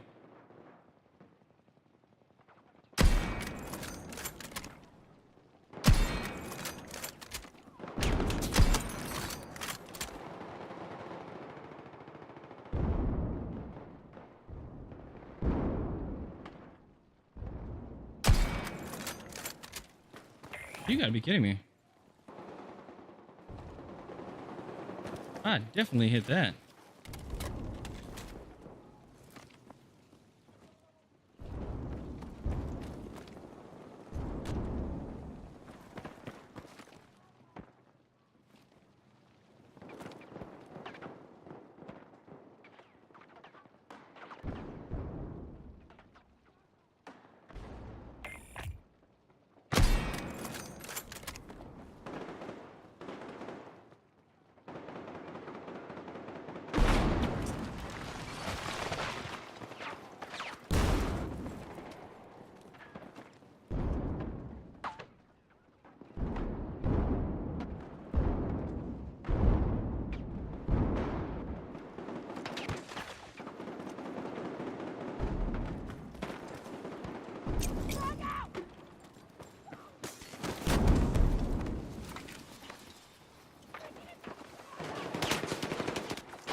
Oh goodness, I got an input issue.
Glad that a connection does that.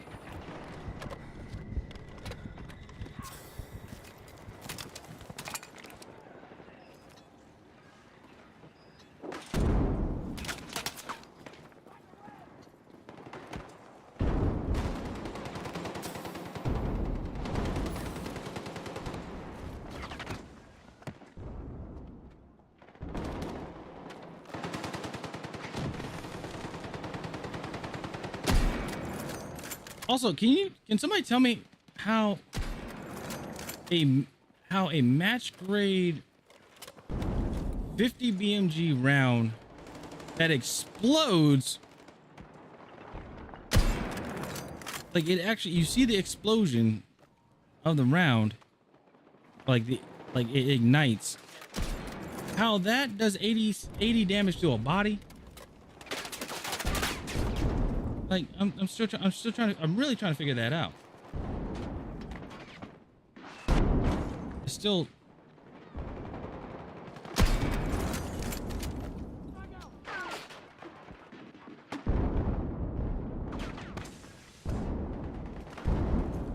It's still surprising to me.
I don't like how I have to keep shooting my pistol.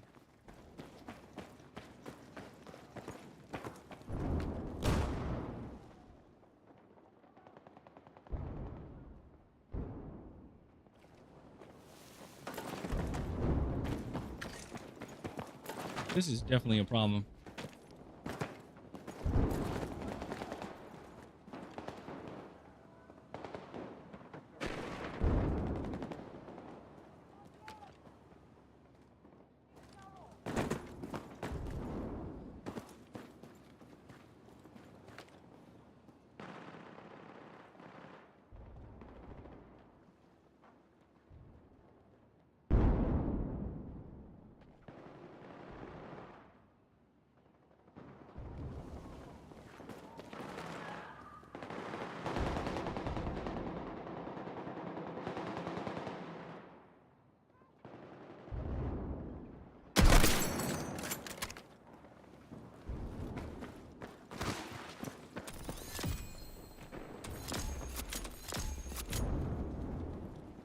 Yeah, got my 3-round mag. Nice.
Oh.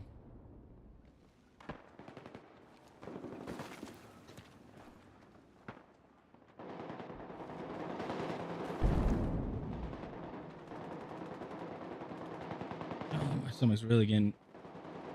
Oh, my stomach's really getting to me.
All right.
We'll try this.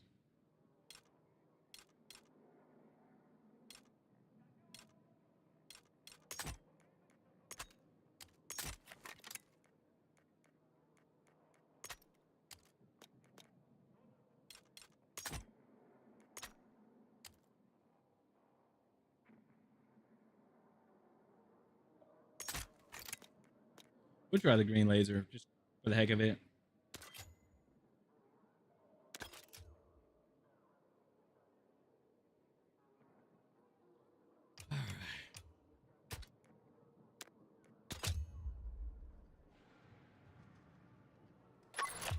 It's gonna be weird, but we're gonna try it.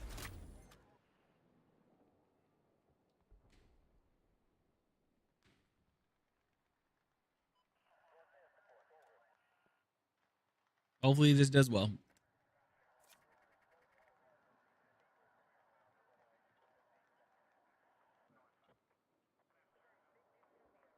Ooh, 1,000.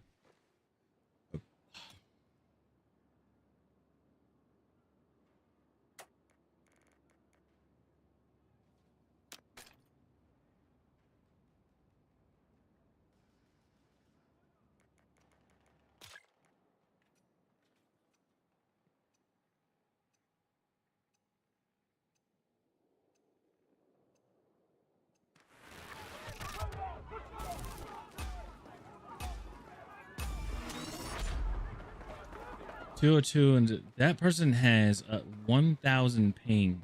Who is that?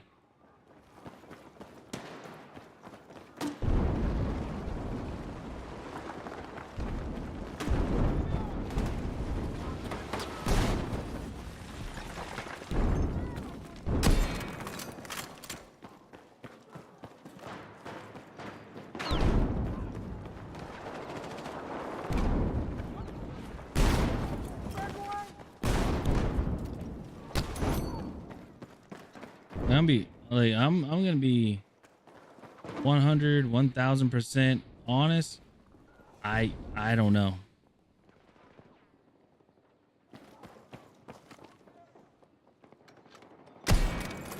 I wouldn't want to play with. Honestly, I wouldn't want to play with or against somebody that has 1,000 something ping. That's crazy. Yeah, I don't know. This person's playing on the moon.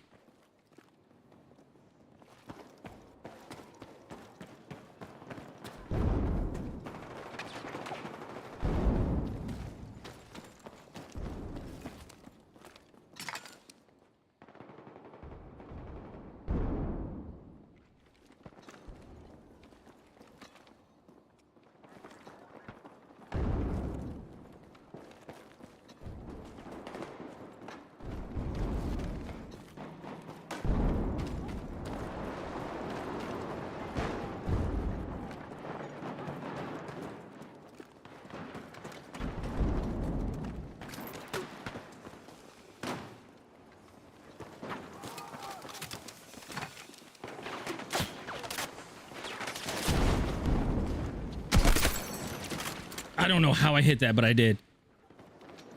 Wow.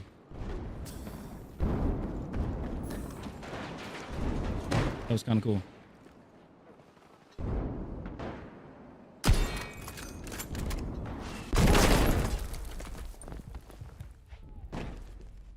No notification. Yeah. No grenade launcher notification. Great.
Why do I keep like, hello? You stopping me?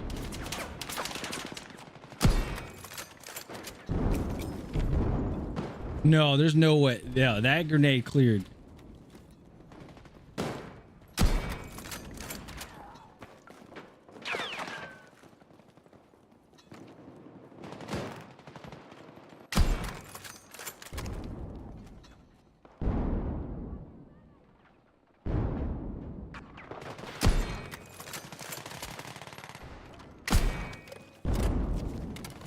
That grenade definitely cleared.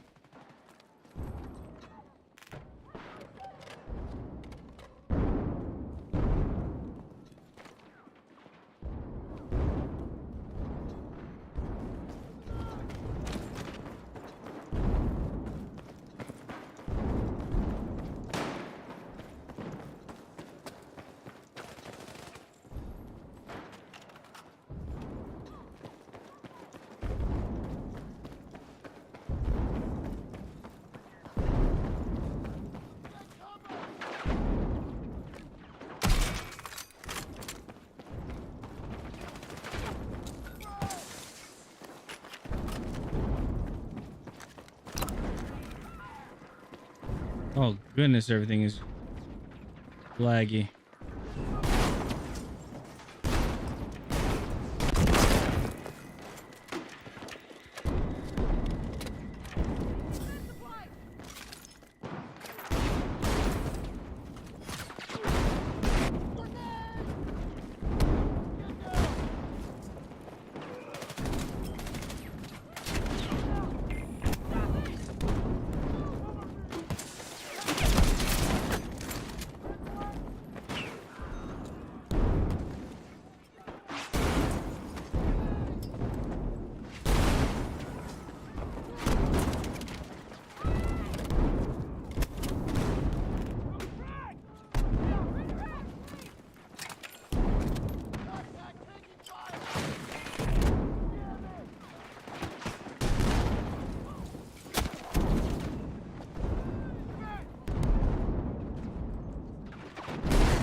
I'm giving the grenade.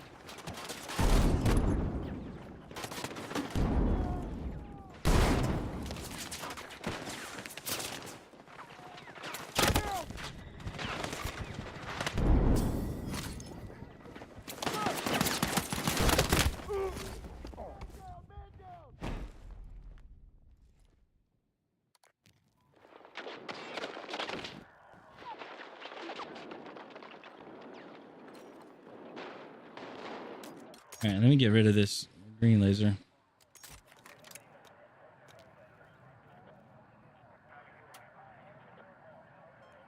Did one person leave? They did. Okay. No, they're still here.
won't be able to hit.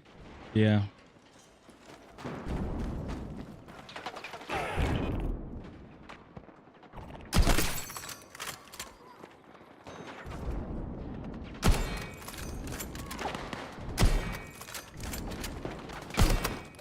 Thanks, teammate.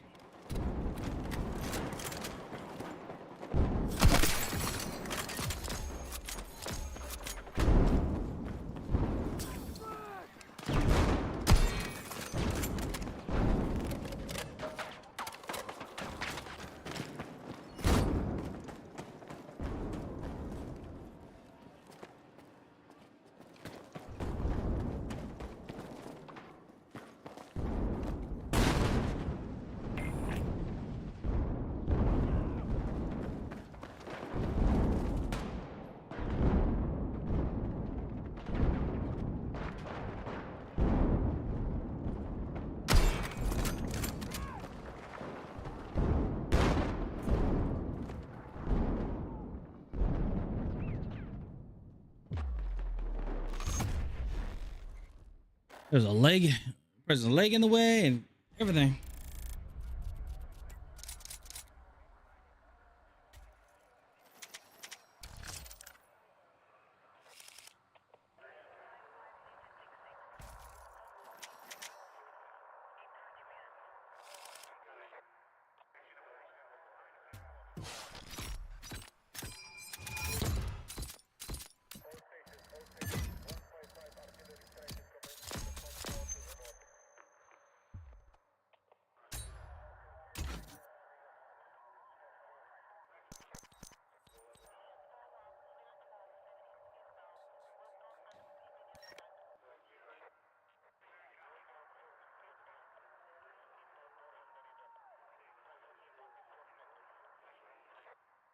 Oh, where am I at with 14? Not bad. I forgot where we were at when we played.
All right.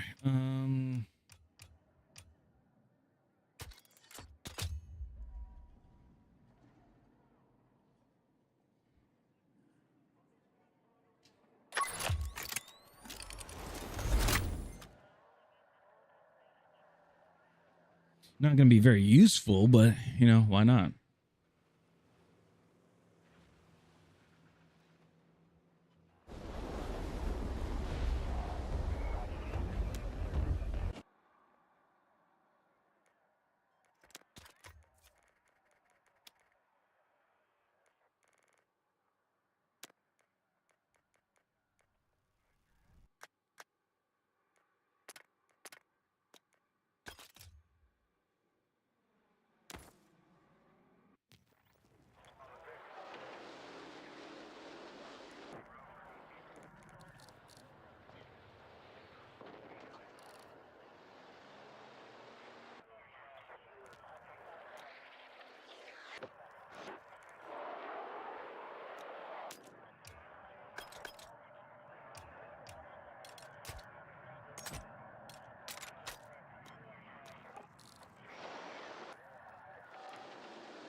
Chad, I'm not expecting to go positive. I'm just gonna be honest with you.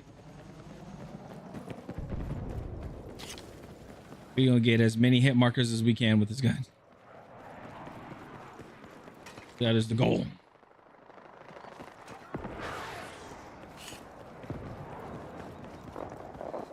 Hit markers up the wise.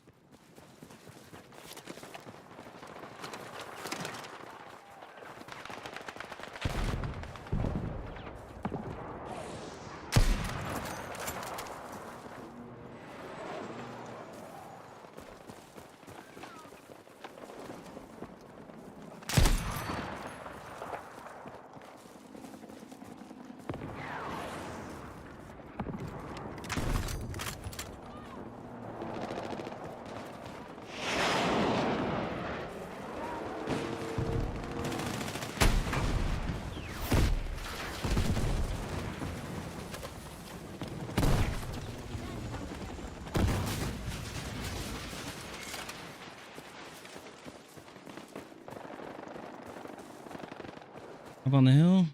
Yeah.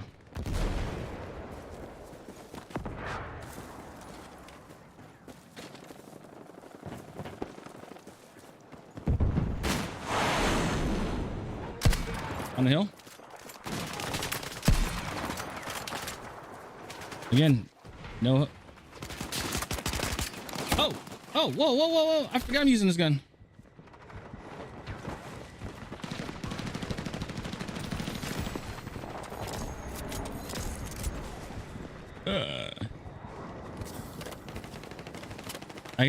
I gotta remember what weaponry I use. Jeez.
Get his ass. Get him.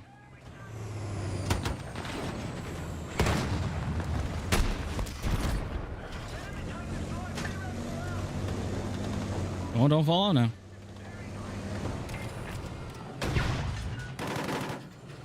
Dude,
Okay.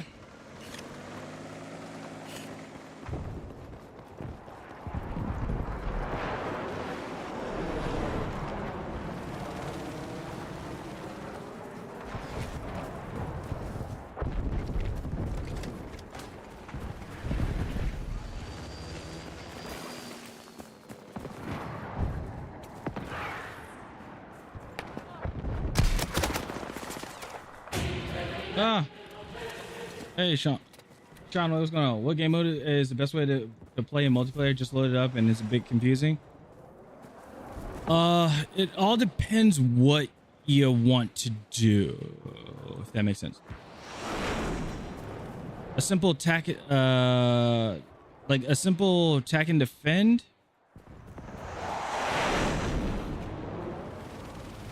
Yeah, simple attack and defend mode, breakthrough. If you want vehicles, if you want some infantry mixed with vehicles, dude, look to your, oh my God, really, look to your left, look to your left, look to your left, look to your left. Oh my gosh. No awareness. No awareness at all.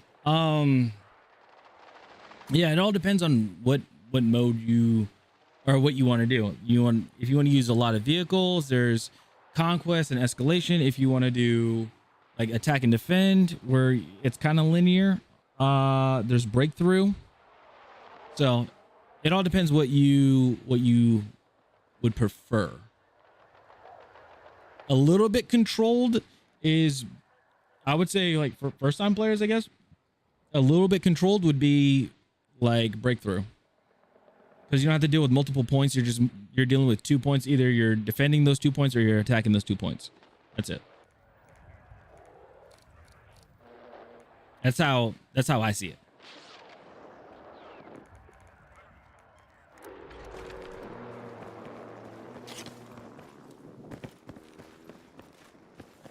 Oh damn, I didn't realize I only got the free version, so I don't get the main modes.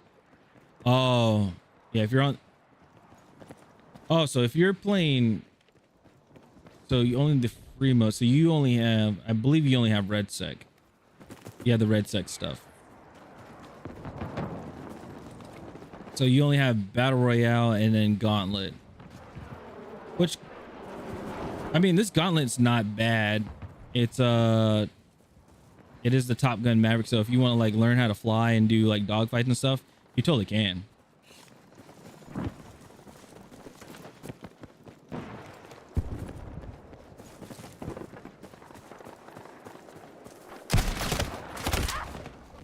That is complete and utter ridiculousness. You got some multiplayer. I'm not sure what modes you have though.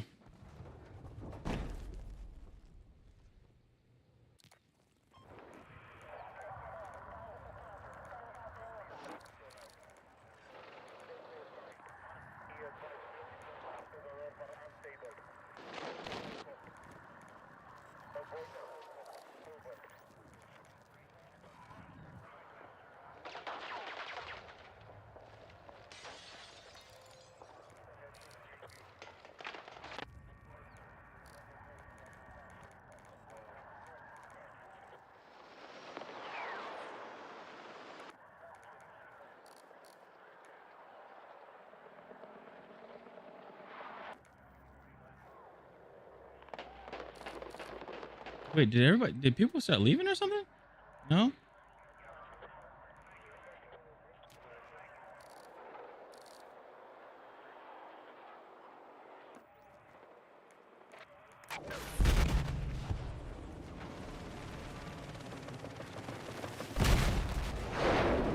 This definitely confused me. Oh yeah, this is why you don't want to. Well, they said they're keeping Carrier Strike for I think the duration of season 4. Downside to it. The downside to Carrier Strike is there's no spawn protection. Do I ever sleep? No. Honestly, I should. Like, I'm actually like I'm feeling it.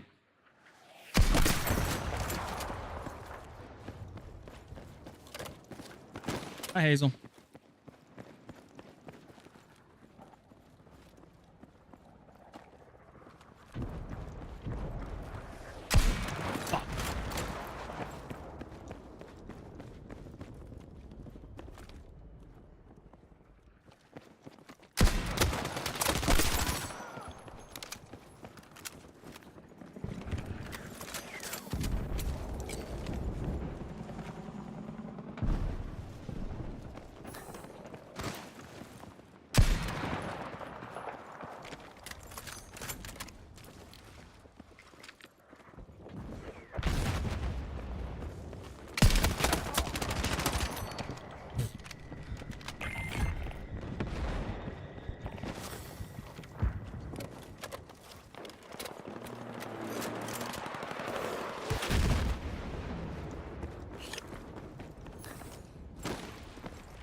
Guess that's what I'm doing now.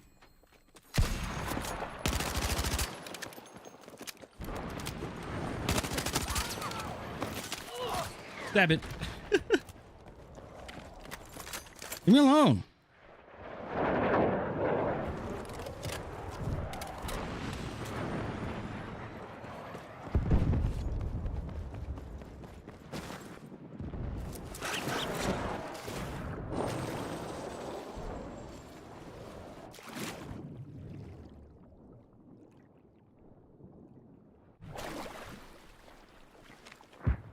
Can I? Nah.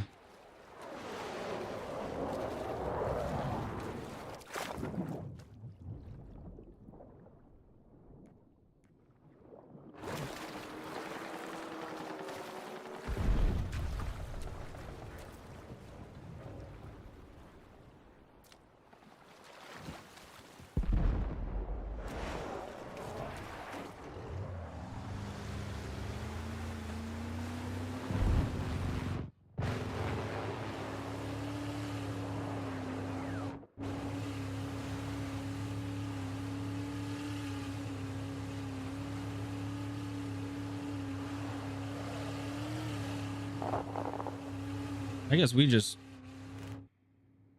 Goodness, what is with this?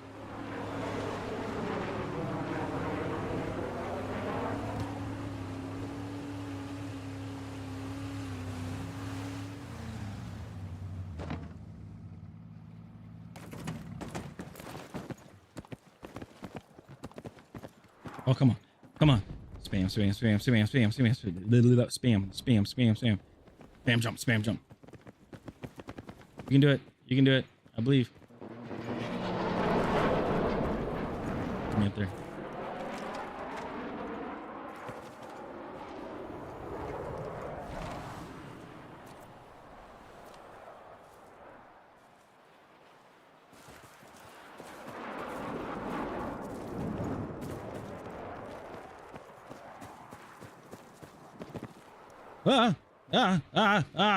No.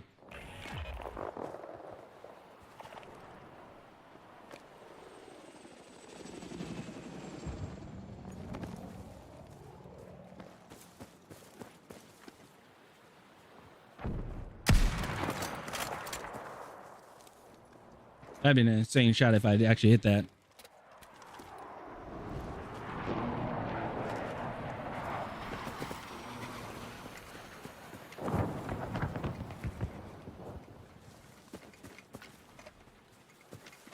I swear I thought I heard it.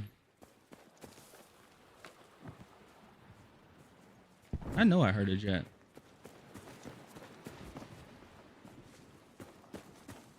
Ooh, that was crazy. All right. Oh, my boat. Ah, my boat blew up. All right, actually, I'm gonna do this.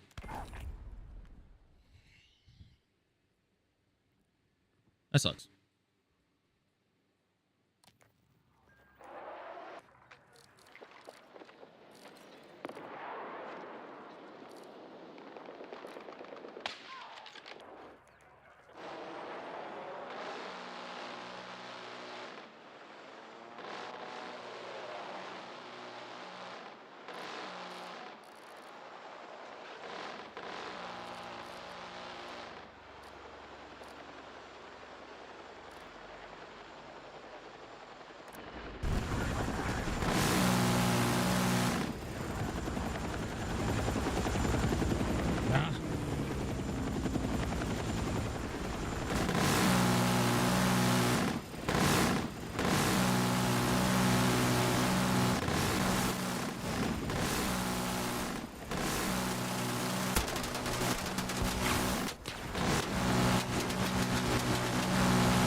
I can get my repairs in.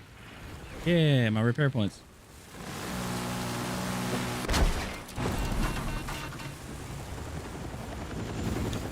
I can reload. What? How do you do that?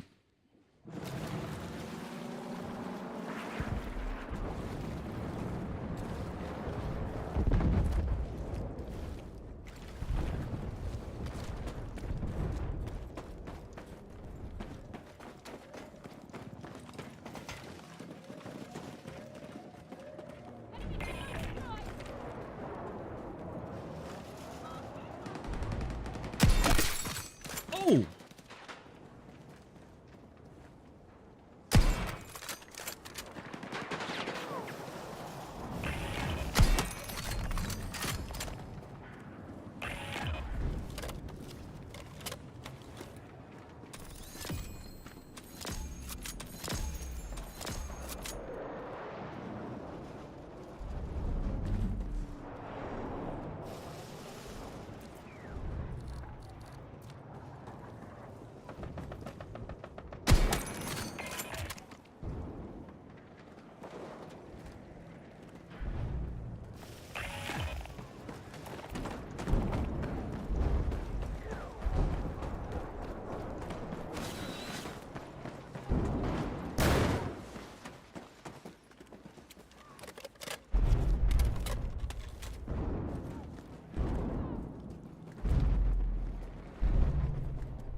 Nobody's defending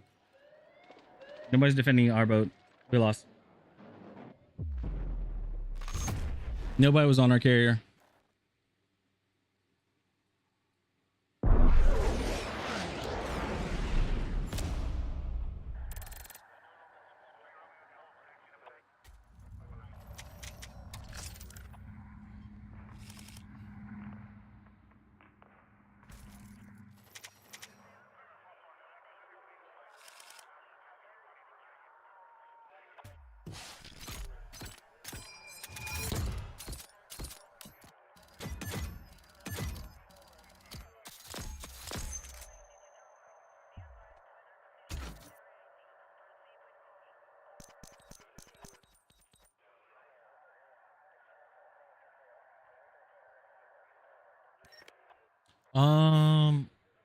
Where was I at when I?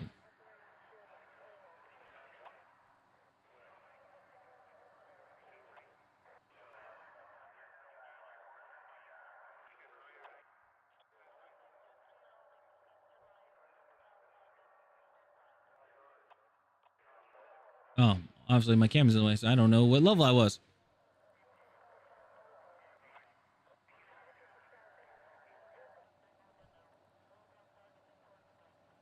Gosh, dang it.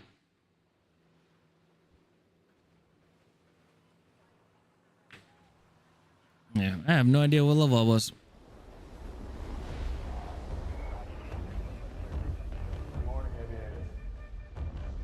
Bow. Bow. Bow. Defense Force reported a Pax carrier off the Southern Island chain. Intelligence confirmed a fully armed carrier strike group defended by an advanced.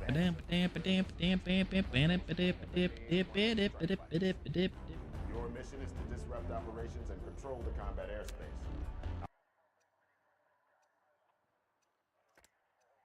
What levels am I going? 15?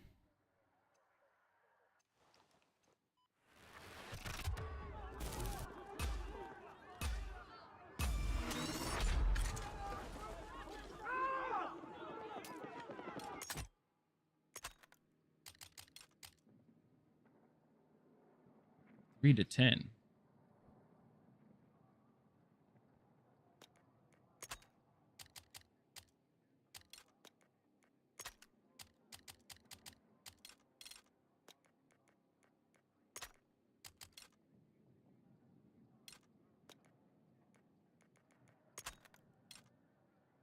39.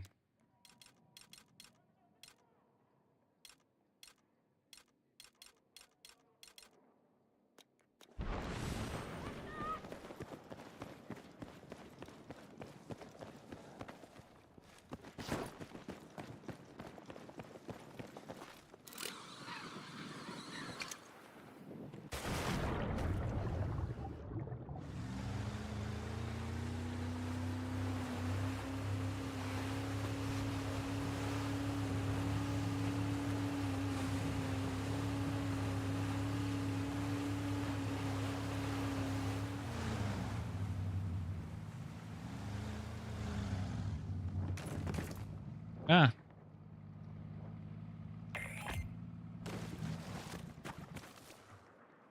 Wait a minute. Hold on.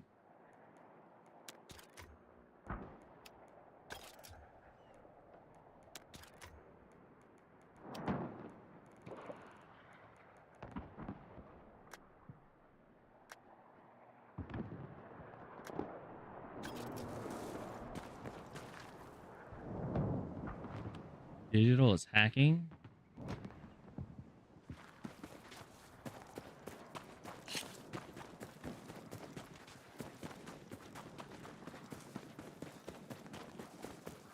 Well, I'm just gonna go to. Okay. We're gonna do some. I'm gonna go back to Hagentoll.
What server am I on where somebody has Chinese letters?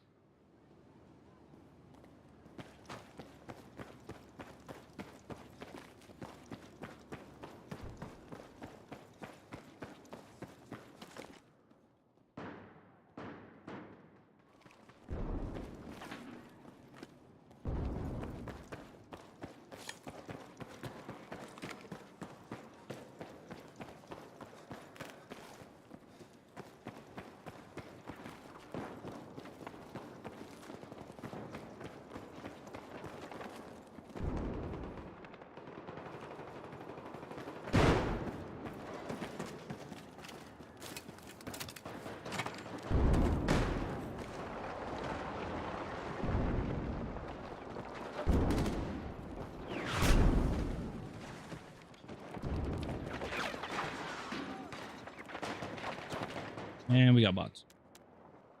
Nope.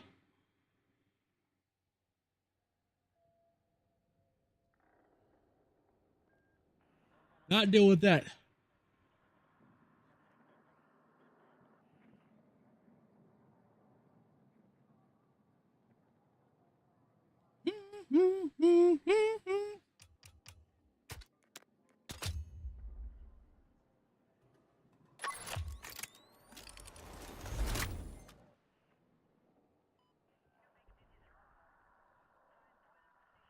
It's gonna put me in the same game.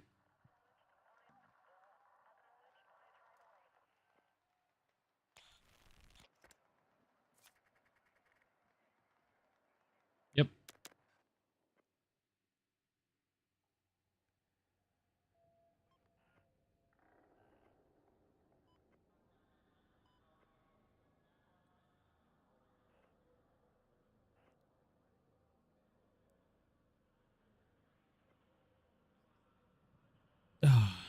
Oh, black screen. Yay.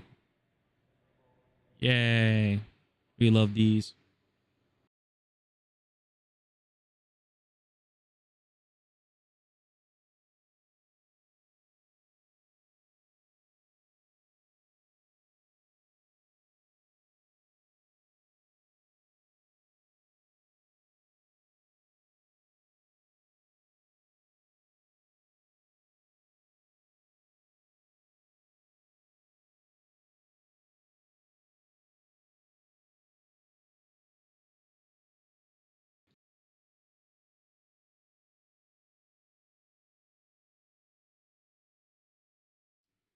I love when I switch myself over and all this happens. Yay.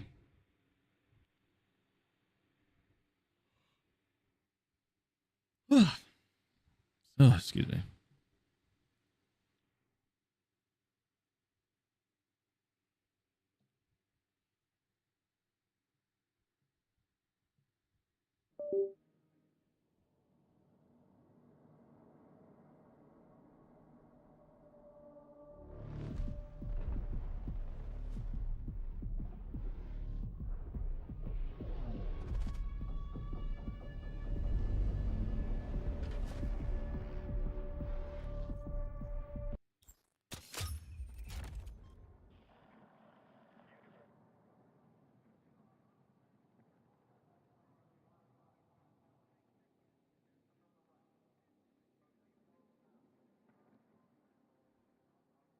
Excuse me.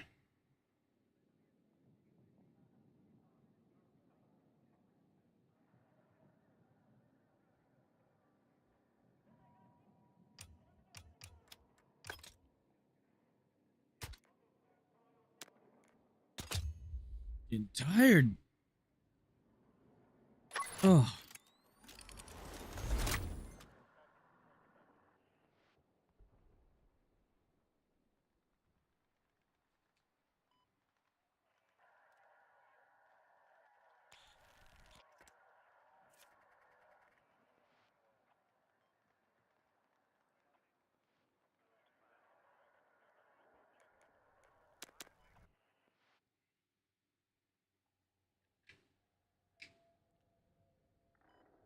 Bum bum bum bum bum bum bum bum bum bum bum bum.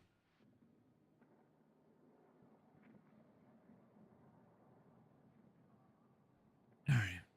So that's no.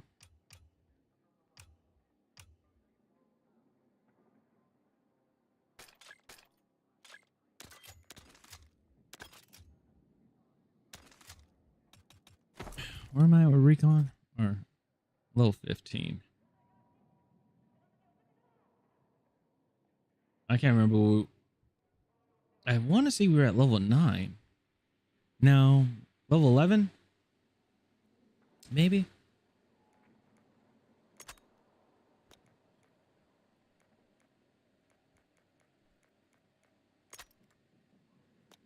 Doesn't help that my camera is in the way, so I can't see what level I am. Or what level I was. Hmm.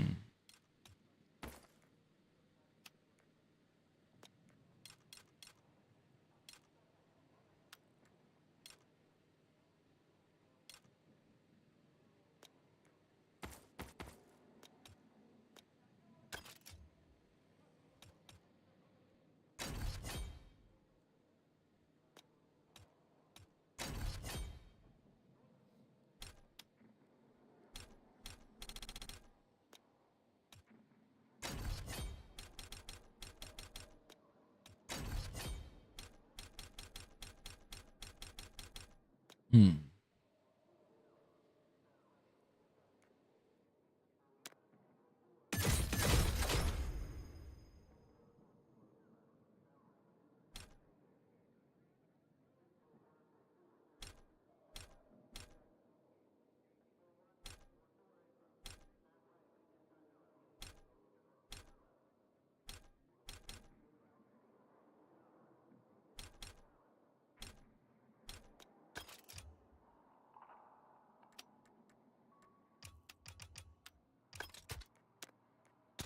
Is that match over yet? I hope so.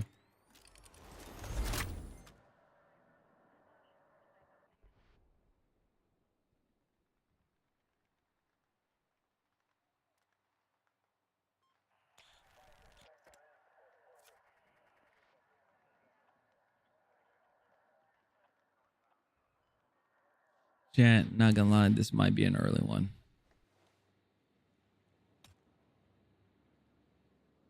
I'm just not feeling it. Tired.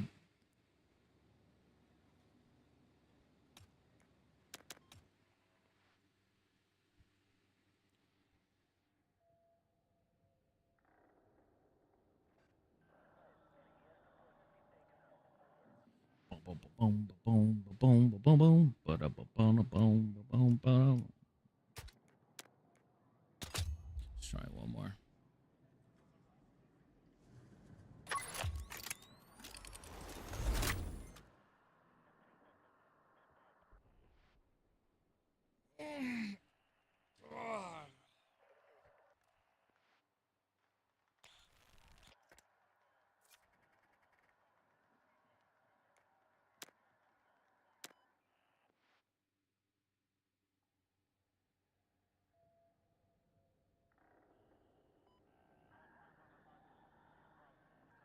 All right.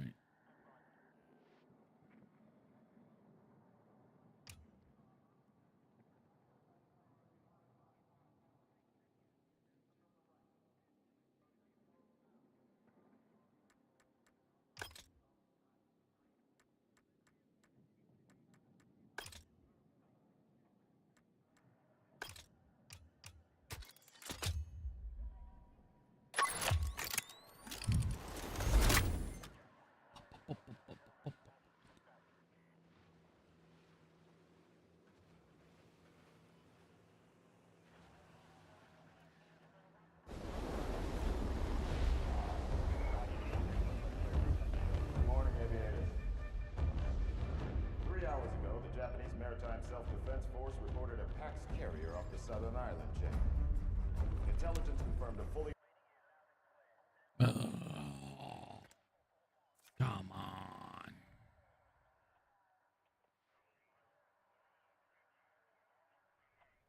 120. Oh, hell no. Nope. Nope. Not dealing with that. Nope. If there are people that join the game that have a constant high ping, I'm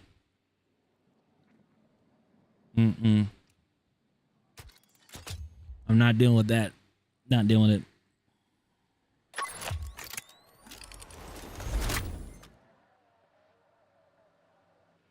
Because basically, they can kill you around the corner, and you can't do shenanigans about it.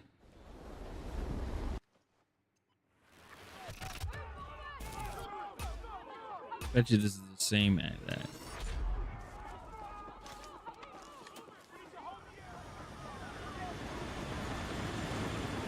Yeah, it's the same guy. Nope.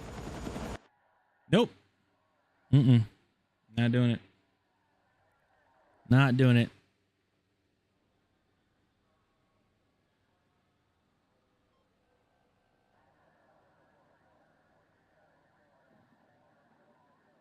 All right, we'll do one. We'll check one more Hagenthal. And see what happens.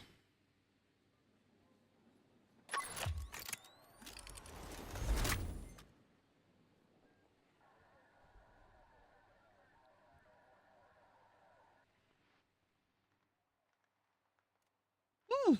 Excuse me.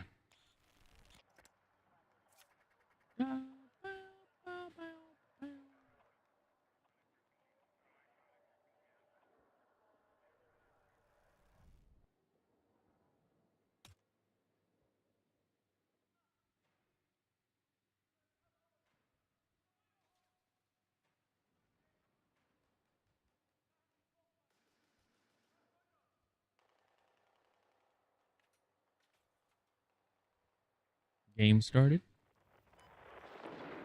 Oh, wow.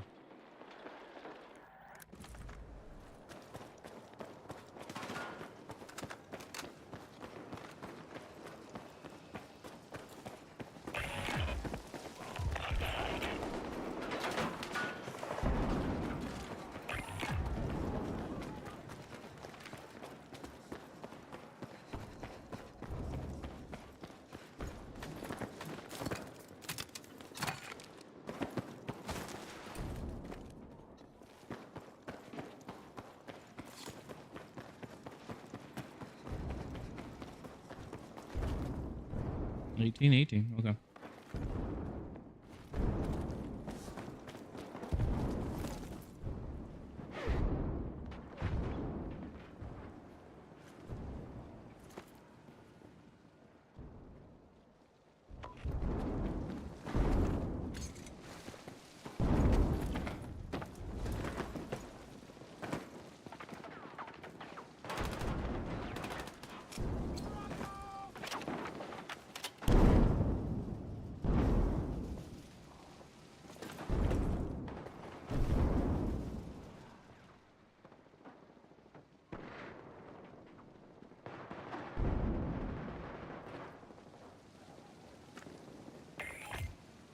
Don't know how this is gonna work out, but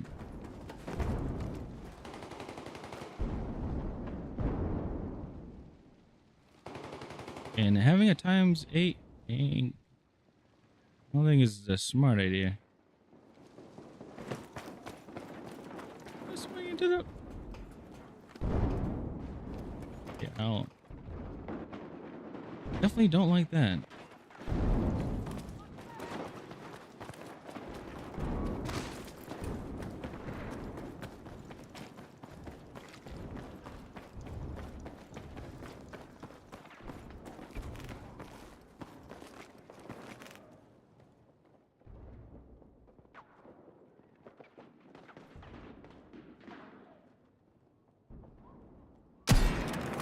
Oh my god.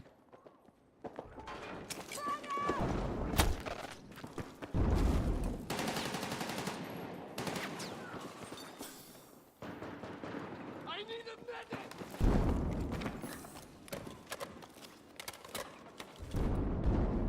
Need a medic!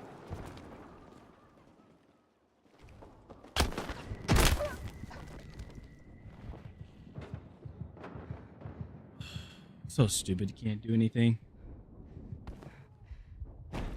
Can't do anything with this gun.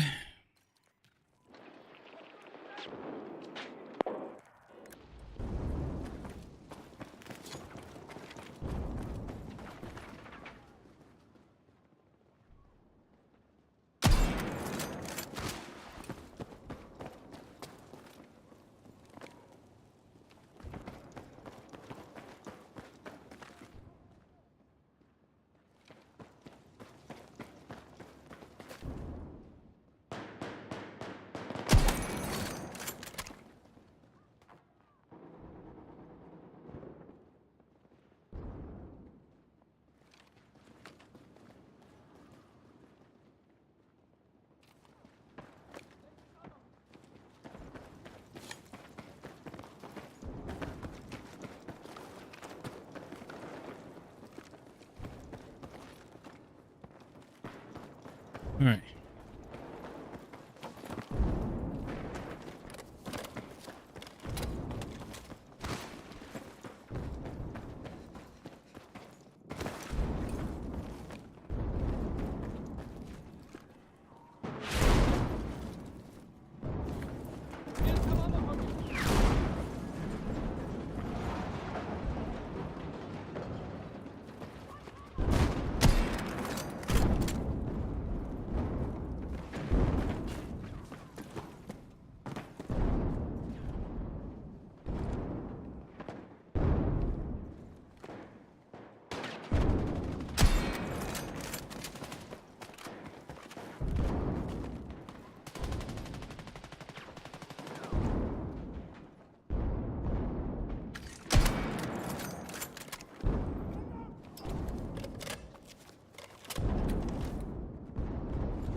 Really?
I think I thread that. I just need somebody to pop up there to see if I can hit him.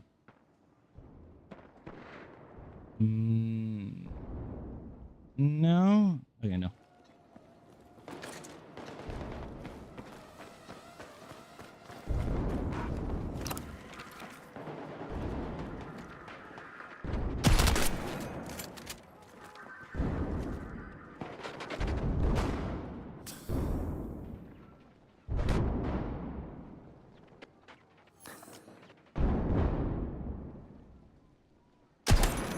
I think it's kind of dookie that like those rounds just do not land.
Destroy enemy gadgets. Oh, look at that. I got the thing. I got the thing that I'm currently using. The jammer.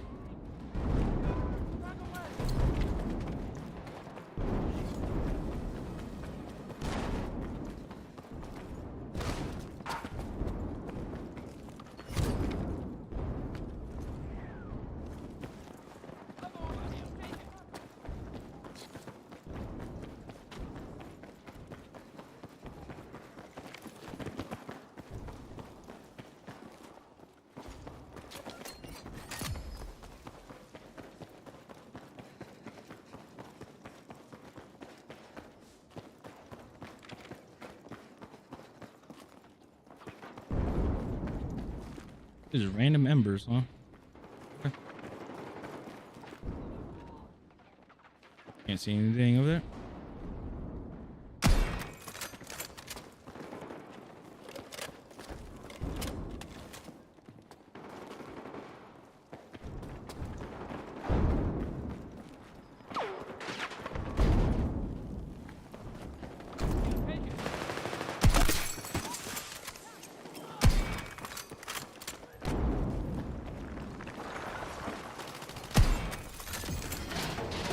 $16.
wrist is itchy.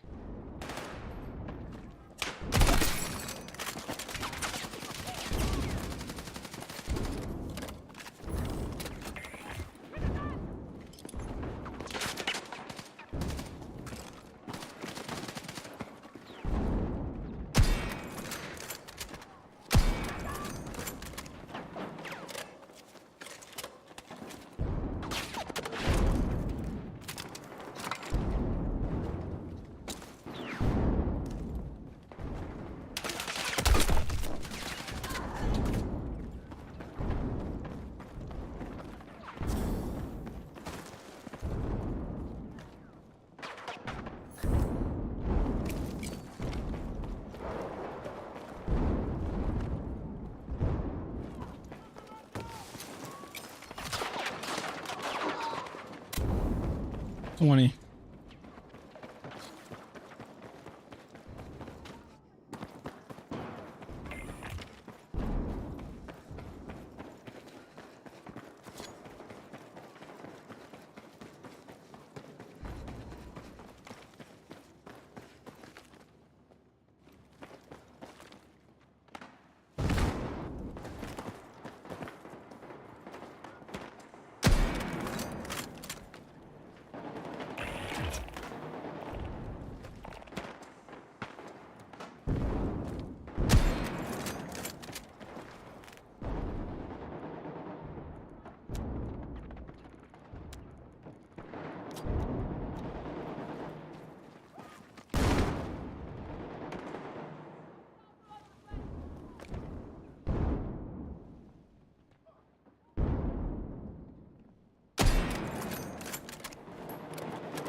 He was head glitching like a mug.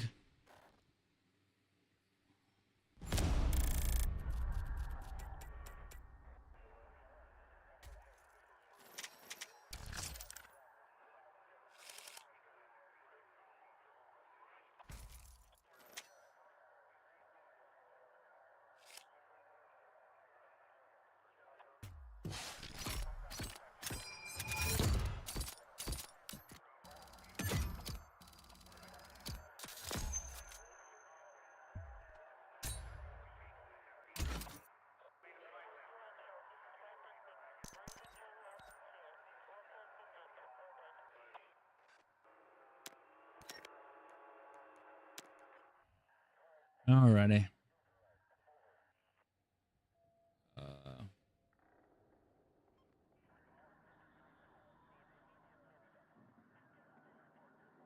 Okay. All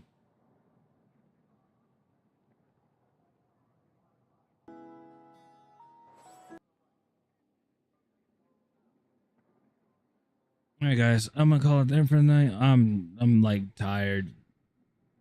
Probably seeing my eyes. I don't know, but I'm just like I'm super duper tired. Thank you guys so much for hanging out. I wish I can go on a little longer, but I can't. I'm really feeling out of it. But I'm gonna send you guys over to Bizzle. Bizzle's playing Project Zomboid.